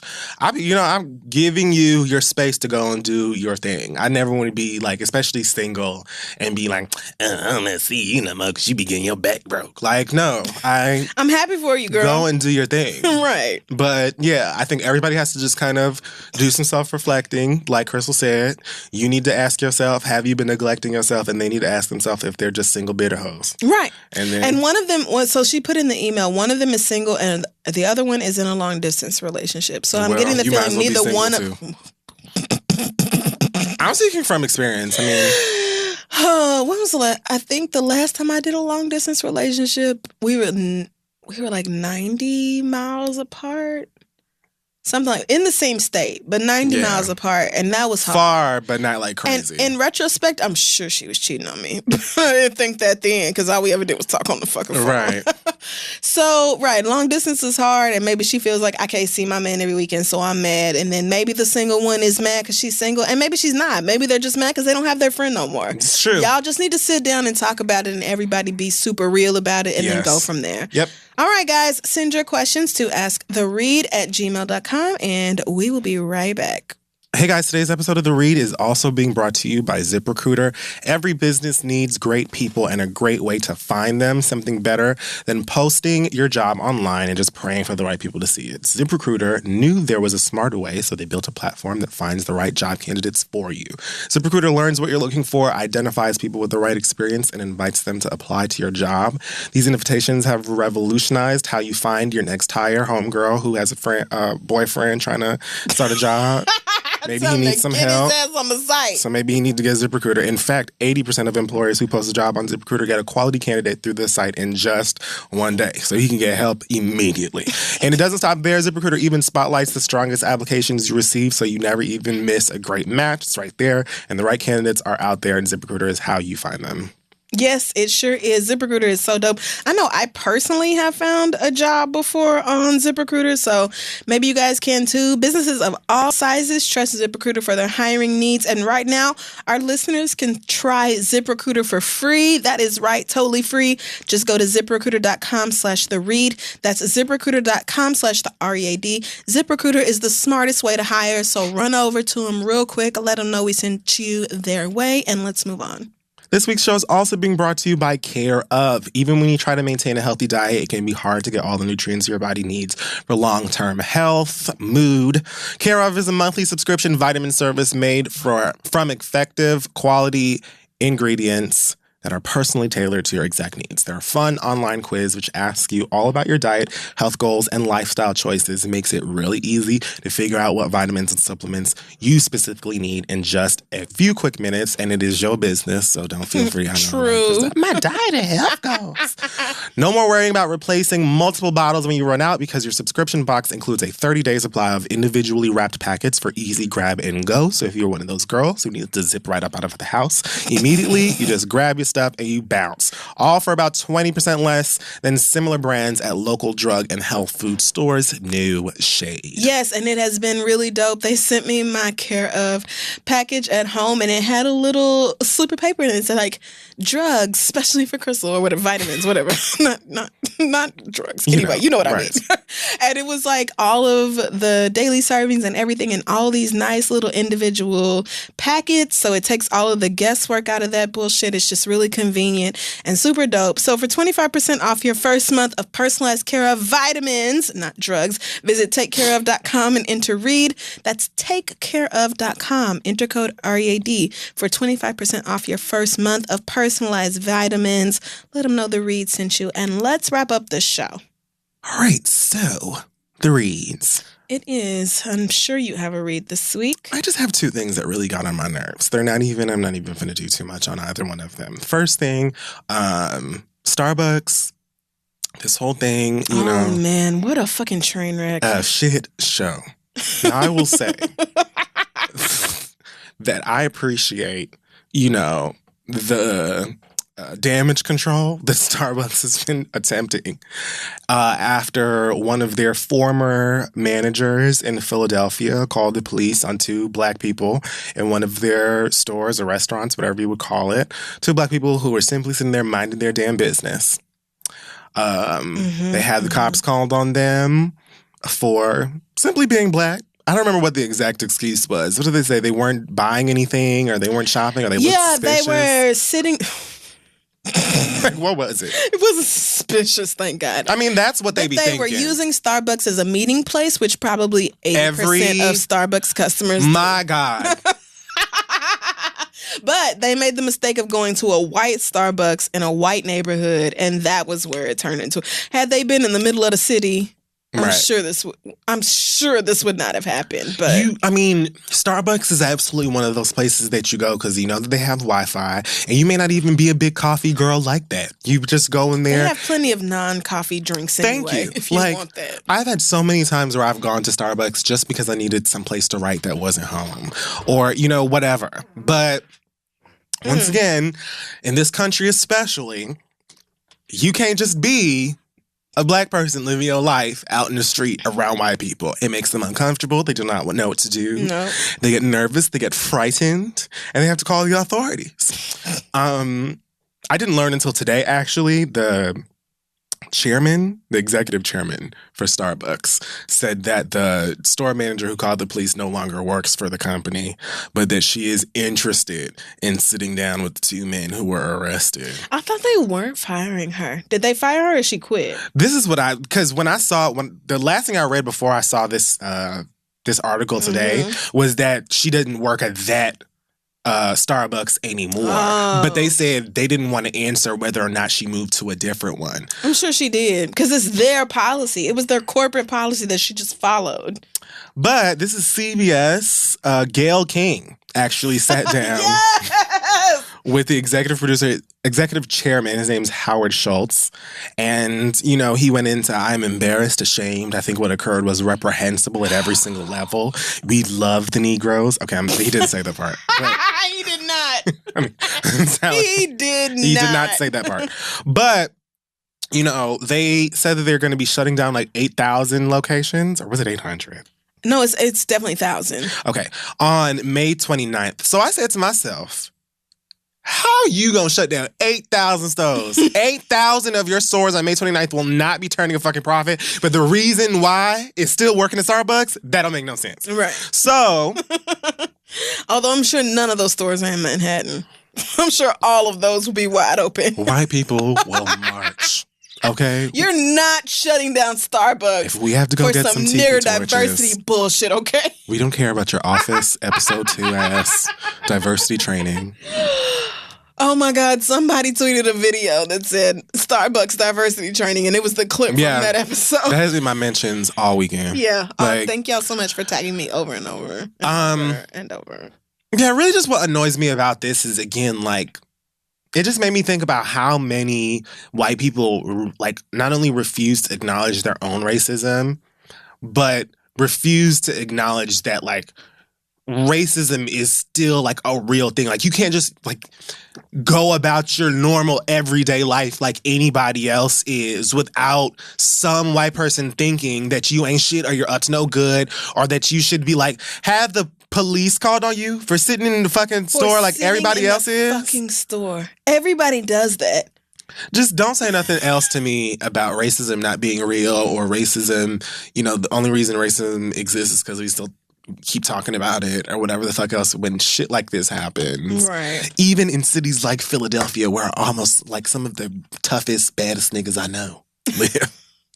It's true. So that got on my nerves. I'm disgusted by it because, you know, New York seems like it may want to get its life together in terms of the weather, and I don't drink coffee like that. But every now and then in the summer, I do enjoy one of those little fruity. Yeah, I love a frappuccino. Unfortunately, they're so bad for you, but they're so fucking good, and they taste like nothing like coffee. Did you see that young man who taped himself at Starbucks?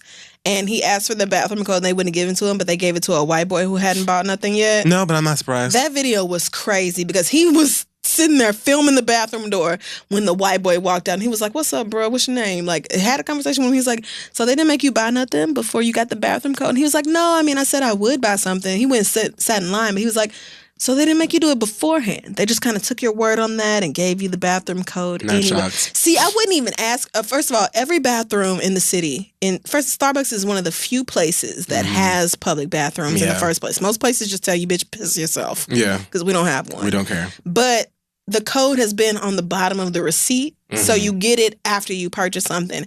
And I have never even thought to ask for it beforehand because I know they're going to be like, "No, black bitch, bathrooms are for customers only." So the fact that he sat there, he asked for it, got denied, and then saw a white man get it, and then taped the girl who looked to be Latina, I'm not sure if she was or not, but taped the Starbucks employees, and they were like, "Stop filming us. It's a private business." Like, girl, I'm just asking a simple question. Why was Cracker McWhiteyson, like, allowed to have the bathroom code and I was denied? Why did that happen? Is it the color of my skin? I would love to know. Like, just explain yourself. Just give me an answer. And that's how it is. Like, Starbucks might have a policy of bathroom codes in certain cities because every city don't have bathroom codes. That's true. But they might have a policy of that for certain cities, but the people who work there enforce it based off who you are. Yes. And almost Bottom always line. Black people are the ones getting the short end of that Bottom stick. line. And I understand you don't want, mentally ill or homeless people going in there and smearing shit all over the walls because I've been in bathrooms that look like that as well. But when you are in a certain place or you're in a certain city where it's that fucking big and people have nowhere else to go, like, I just don't know what you think is going to happen. I just don't know what Starbucks employees really anticipate happening when you are in that situation and, like, people need to go to the fucking bathroom. I just don't get it. And then to be like, "Oh, well, we're not giving the code to this man, but we're giving it to this one," and refusing to answer the question as to why, it just makes your whole organization look bad. Right. So y'all can shut down and have your little diversity training bullshit, whatever the fuck that is. I've heard the names of the people who are developing the curriculum for it, and I have hope for it. That I just don't think that one afternoon of telling these people, "Oh, we'll do better," and, like, don't be racist, is gonna get through to them. I just don't think it will. It's not. Half the motherfuckers, especially the white ones, are going to be sitting up in there like, "I can't believe that I'm even having to sit through this," or whatever, and they're not going to change, like, anything that they do or the way that they think at all. Like, so maybe they'll celebrate the fact that they have to come in, but they don't actually have to, like, work. But no, I doubt it. Last but not least, another thing that's just simply got on my nerves. I saw a clip of Trump, I guess, was riding through Hialeah. I don't know when this was. Not Hialeah. Hialeah. Wait, I'm sorry, I'm thinking of Hyrule. Never mind.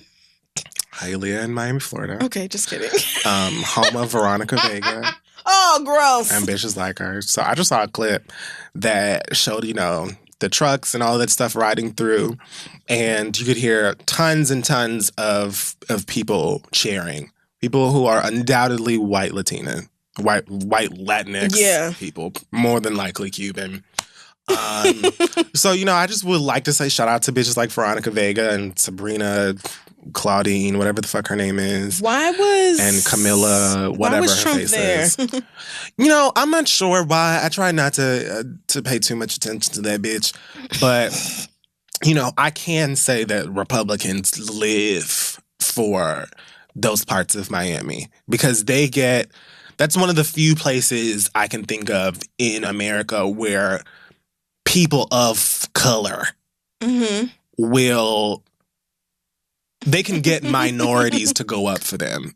You know what I'm saying? Okay. They know that they can go down to South Florida and it'll be a ton of Latin people that will just clap for them based off of what? I'm not entirely sure because they look and sound stupid. But it reminded me of that episode of Love and Hip Hop where Homegirl was talking about, I'm from Hialeah.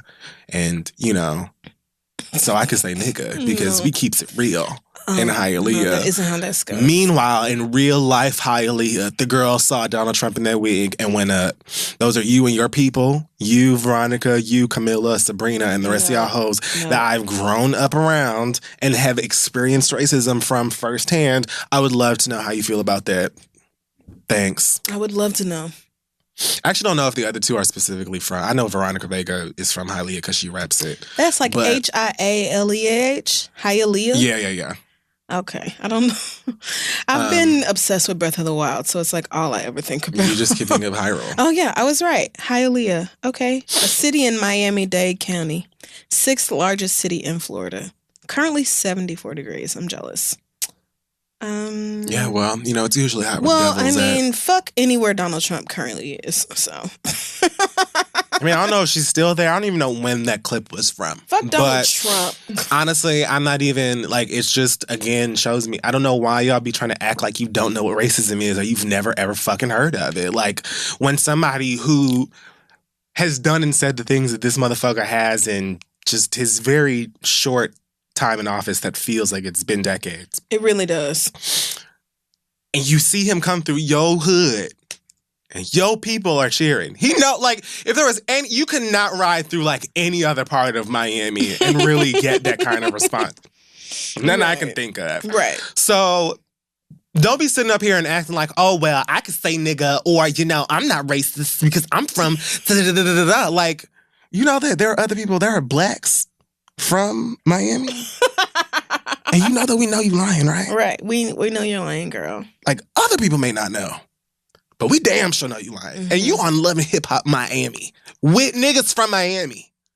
Trying to act like y'all ain't shit. Or trying to act like you are.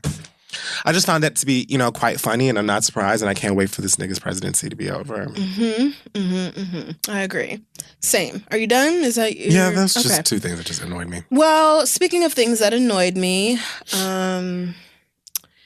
that White Walker demon Taylor Swift. I don't know nothing about this. Y'all been trying to get me to listen, and I'm not going to do it. First of all, I refused to listen to whatever the fuck that was she put out. I'm not doing it. Because y'all got me fucked up. September is a Negro classic. As somebody who was born in September, it has always held a special place in my heart. Yes, that makes sense. I will not let it go. That song, it feels like my birth anthem. So that just makes sense. When y'all said maybe a week or so ago, Taylor Swift put out a cover of September and linked me to it endlessly, I was like, well, the devil's busy, and I simply will not listen to it. I'm not going to do it. And I did not. However, a video came out of somebody playing the song for the Ainies. Now, see, I saw that today, and I saw, y'all really trying to get me to listen to it. So I played that video. I didn't. And heard Taylor in the background. I won't. It's every bit as bad as you think it is. I refuse. I do still refuse to listen to the full version of that. But whoever told Taylor Swift she could cover that song was wrong. I don't know what the fuck she was thinking about when she decided to do it. The clip I saw sounded terrible. The Annie who had the drawstring ponytail and had on the red vest or whatever, and she just looked disgusted the whole time, was me, because it was trash. September should never be by anybody other than Earth, Wind, or Fire. And if it is covered by somebody else, then that person needs to be black.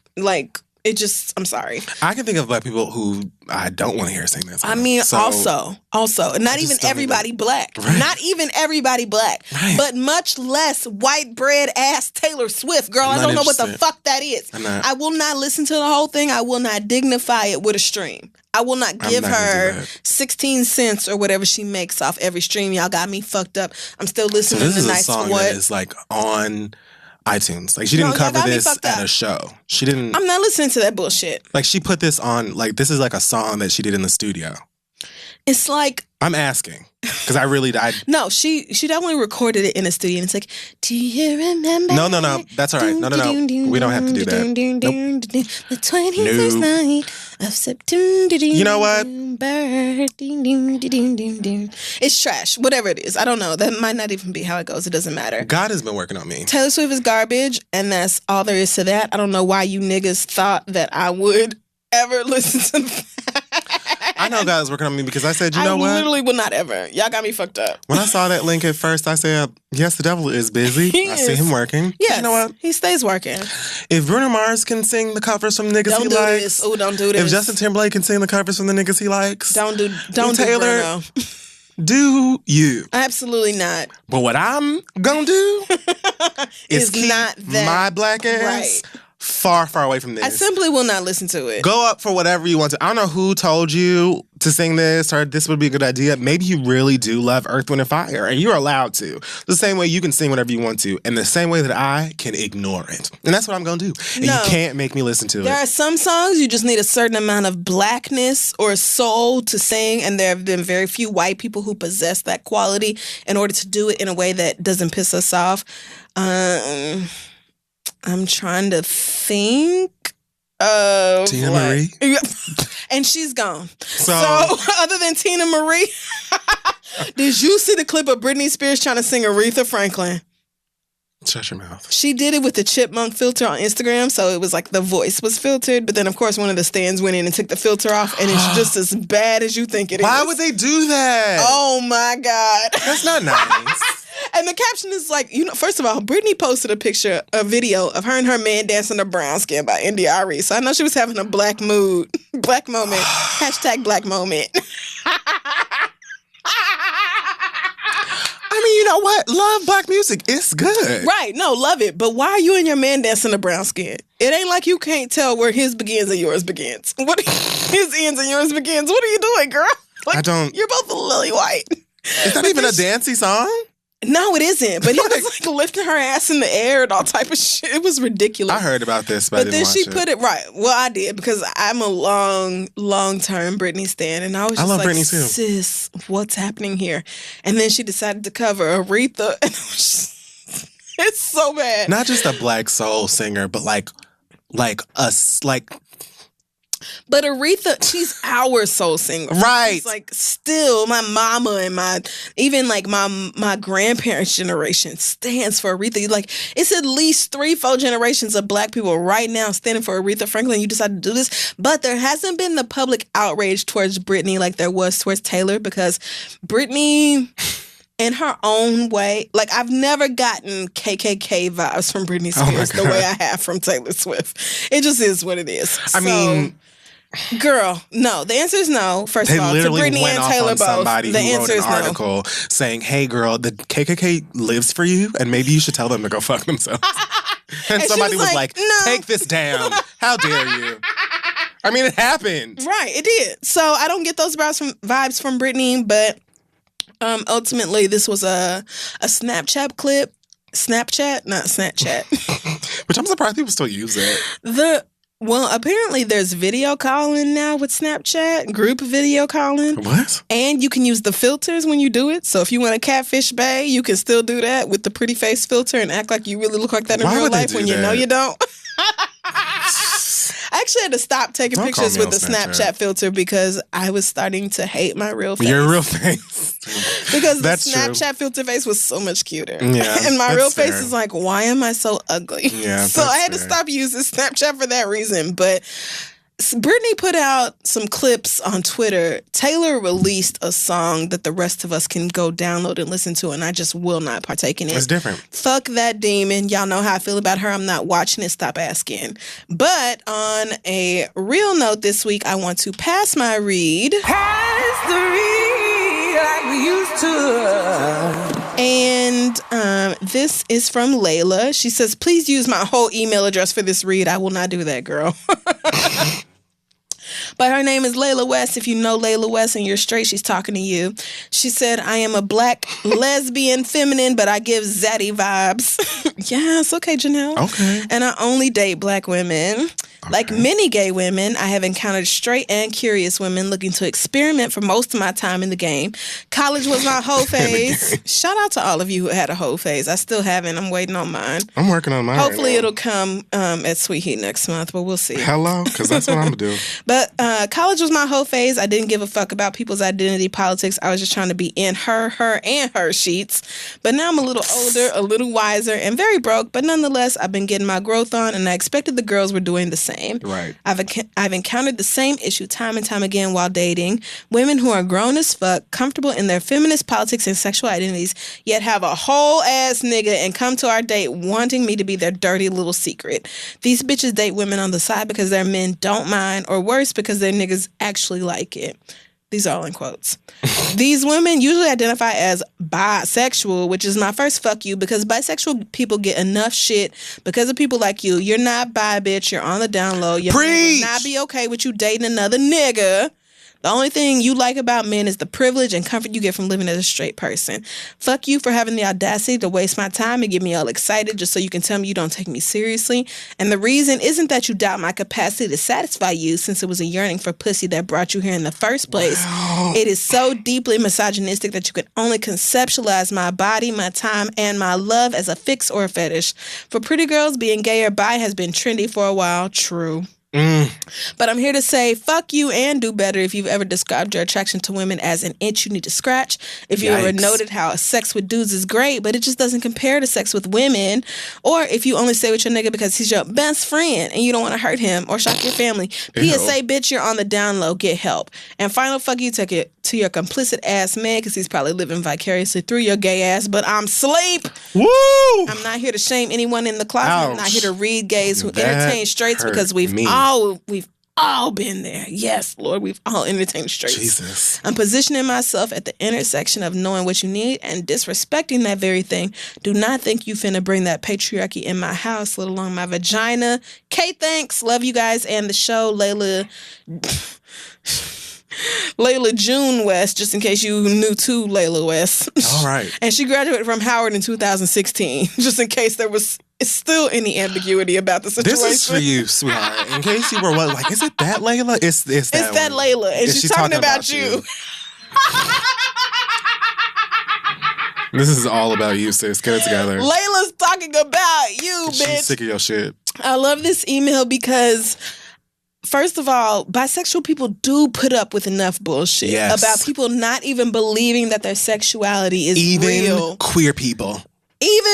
Especially queer people, when it comes down to it. It drives me nuts. It's crazy how sometimes black people can be the most invested in racism and gay people can be the most invested in homophobia. Trans people, transphobia. Fat people, fatphobia. It goes on and on and on in that realm. Mm-hmm. And yet when it comes to bisexuality, we just kind of expect that pretty girls will play around and kiss girls at the club or whatever, and it just is what it is. This lesbian right here, this dyke is tired of it. She's sick. And she's saying, you bitches who have no interest in an emotional connection with women and are just playing around or whatever need to stop claiming a bisexual identity and just be who the fuck you are. Right. Which is interested in some pussy. That's it. And that's fine if you are. A lot of you are. But don't go around talking about your one thing when you're really something else. And if your man knows you're bisexual and yet he's okay with you dating a woman but not dating a man, you need to think about what that really means. Think about what that really means. That means your man is okay with watching you eat another girl out, or watching a girl eat you out, or watching y'all trip or whatever the fuck else, watching y'all have dyke sex. But if it was you and another man, it wouldn't be that same openness or whatever, even though it should be, regardless of gender or whatever else. It should be. Because at the end of the day, you fucking somebody else. Because at the end of the day, you fucking something. That's what Layla's trying to get these hoes to understand. They don't get it, though. They don't get it, but she's fed the fuck up. Listen, she's been out of college for 2 years and she's tired of it. All she's running into is these bitches who have men and are just like, oh, well, you're just an itch I want to scratch. Well, bitch, get somebody else to scratch you because it's not me. It's just not me. I'm not there no more, and I'm not doing it no more. That's very real. So shout out to Layla for sending in that past the read. I appreciate it. If you have one, send that might have just saved a couple lives. Send yours to pasttheread@gmail.com. Right. But that's very real. Like, stop playing with my sexuality because you think it's a joke or something fun for you and your man to like joke around or play around with while you figuring yourself out. Like, girl, we're whole ass people over here. We on the other side of the section with these niggas. them niggas, them boyfriends you just shaded be the straight niggas that be flirting with us, but they're not gay. But they really love attention and validation. I'm just saying, like, I know a whole bunch of y'all niggas who are straight, very straight. I identify as straight. I'm straight. But you love coming to the clubs. Straight. You love being at the parties. You love meeting us and shaking hands. And you love flirting with us or us flirting with you. Right. And I honestly believe that some of these niggas really are straight. They just love that niggas find them attractive. And it's weird. Well, if you need attention that bad, you're going to have to ask somebody other than gay people. Leave us the fuck alone. Actually, not even, let me not say me or us, because I still don't know what my sexuality is. I feel like I don't even have one at this point. I'm probably never going to be with anybody. That's fair. But I've been with a bunch of dykes. And I know how they feel. And it is what it is. And it's valid to be like, stop treating my sexuality like it's some kind of game or some kind of joke or whatever. Like, if you're not interested in having real emotional connections with people of the same sex or the same gender identity, then stop calling yourself bisexual. It's that simple. You're not bi if you're willing to fuck a woman or get an orgasm off a woman, but not actually date a woman. I just don't think so. So leave us the fuck alone. Leave them alone. Layla's tired of your shit. Layla been dealing with these DC lesbians. She probably still in DC and she's tired of it. I know that is just like so frustrating, child, because there are so many girls that love to play that game and they think it's okay and it's cute mostly because guys think it's cute. Not because girls like girls, but because there are guys, most of them ain't shit anyway, so I don't even know why the fuck you're trying to satisfy them, but that's neither here nor there. They just think it's cute or hot or sexy that you like girls too, and so they feel like they can go out and play games with girls even though you really don't have no interest. That's why Brittany Griner's in the mess she's in now. Brittany Griner, I'm so close to unfollowing her on Instagram because all she does is talk about how much she loves her fucking girlfriend. And I'm like, okay, I get it. Like, can we just have more pictures of you and your non-titties? Like, I just want to see that. I just want to see that. I just want to see that. I don't care about how in love you are. And I know that's like. It's not the same girl, is it? The baby mama? Hell no. I think this girl's actually into women. Okay. Is she still paying child support? No. Well, no, she is paying child support. But that's because she agreed to have them babies with that woman, so that's what you have to do. Yeah. Like, it just is what it is. Oh, but I think this girl has been a lesbian or bi or whatever. Well, good for that. For a long time. They met at college, I think. I only know this because all Brittany talks about is this fucking woman. I mean, she gay. That's what y'all do. Except you. I'm gonna be You're like an anomaly. I'm gonna be like that white girl who fucked Waka Flocka and got on in Snapchat bragging about it. I'm gonna be like, I fucked Brittany Griner. Ew. Did you see that video of that white girl who was like, yeah, I fucked Waka Flocka? When? Like yesterday. What? Yeah, poor Tammy. Oh, no. Although I saw Tammy at the strip club when we went for Atlanta. Yeah, she was in Onyx. Yeah, she was in Onyx playing pool, not giving a fuck. Looking like a real ass nigga, honestly. Right. And she looked right. She looked like a real nigga. Like she smiled and everything when she saw us, like, what's up? Yeah. And so I felt like, shit, Tammy out here living her fucking life in the strip Tammy club. That cute. nigga doing what fine as hell. So she probably out here doing whatever she want to do, having a good time. You went through this already. Right. But then she posted some shit on Instagram about staying together forever and not caring about the stress and power couples and all. I'm like, oh, girl, I don't care. So, but yeah, Man, that was, anyway, shout out to you, Layla, and whoever you was talking to. You was really pissed at that one girl. Whoever you was talking to, I know you were mad at her, but it is what it is. She broke the QWERTY off her fucking keyboard. Honey. Oh, she typed them fucking buttons right off. And pissed. At that point, I'm done. Check us out at thisistheread.com. Make sure you follow us on Facebook, Twitter, Instagram, and Tumblr at This Is The Read. We have a few more tickets left for our Saturday pop-up live show available at thereadlive.com. The one on 420 is sold out, but the one on 421 has a few more spots. So check that out. Kid Fury, any news from you this week? I know we have new 420 merch going up. Oh my God, yes. So it's a lighter, an ashtray, and rolling papers. I knew nothing about this. I knew about the lighter. Yeah, Alex was like, it's 420 stuff. So I just assumed it was rolling papers and shit. But the ashtray is so cute. I can't wait. I cannot wait. So that merch will be going on sale on 420, I believe at noon Eastern. So check that out at shop3.com. I'm pretty sure that's it. We don't know anything. We don't know anything about our own show. Child, I mean, whatever. How about I typed in shop into my browser and the first thing was shop.beyonce.com. I mean, that makes sense. That's probably mine too, honestly. That's where I was on Saturday night at 5 a.m. Sunday morning. Just hitting refresh. I was like, so what are you selling? So yeah, the 420 Smokers Pack includes papers, a lighter, and a branded ashtray. Somebody said we're hood rats for that. We are hood rats, but they're king size paper, so you can roll big blunts. That's considerate, honestly. Hood rats my ass. You niggas is gonna be. You niggas is gonna want it, and all the other merch available on shop3read.com. I'm still not sure if I should get the Nefertiti crop or the long sleeve. I feel like you're gonna get the crop. I should. No. I mean, summer's coming up, friend, even though it doesn't feel like it in New York with these 53 degrees. I know. It's coming up and you're going to want to stunt. So I might do that. Yeah, go for it. Anything else? I don't have any other news. All right. Do we have an acronym this week? Damn, I'm kind of upset that I didn't get my Golden Girls quote because I was like watching it all week long trying to make sure I was up on my shit. Okay, here's one. Because the justice system in America is an imperfect and sluggish piece of antiquated machinery. Really? Only one of them talks like that. Dorothy? It's Blanche. But here's Blanche. the thing. Yes, that was Blanche after they got locked up. Her and... Oh, when they got locked up with them tickets. The two girls had, yeah. They were going to the movie. No, they were shopping. They were taking, they had, two girls that they were mentoring, and they were bad as fuck, a white girl and a black girl, and they took them shopping, and the girls were shoplifting and walked out the store and gave Blanche and Rose the bags. They didn't know that they were stealing. Right. And they ended up getting arrested. I thought it was the episode where they had those tickets to see. I don't know who it was.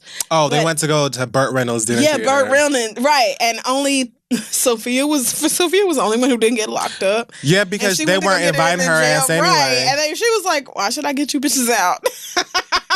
When she came to get them out of the jail, and she was like, so which one of you isn't going to see Burt Reynolds? And they was like, what? She's like, I'm clearly don't going do this because I'm free. So she was like, oh, okay. And she left them in the jail and gave them the money to get bailed out and went to go see Burt Reynolds. And then Burt Reynolds came to the house. Realness. Oh, God, he did at the very last scene, and they were gagging. They were so pissed. What are the names of Dorothy's siblings?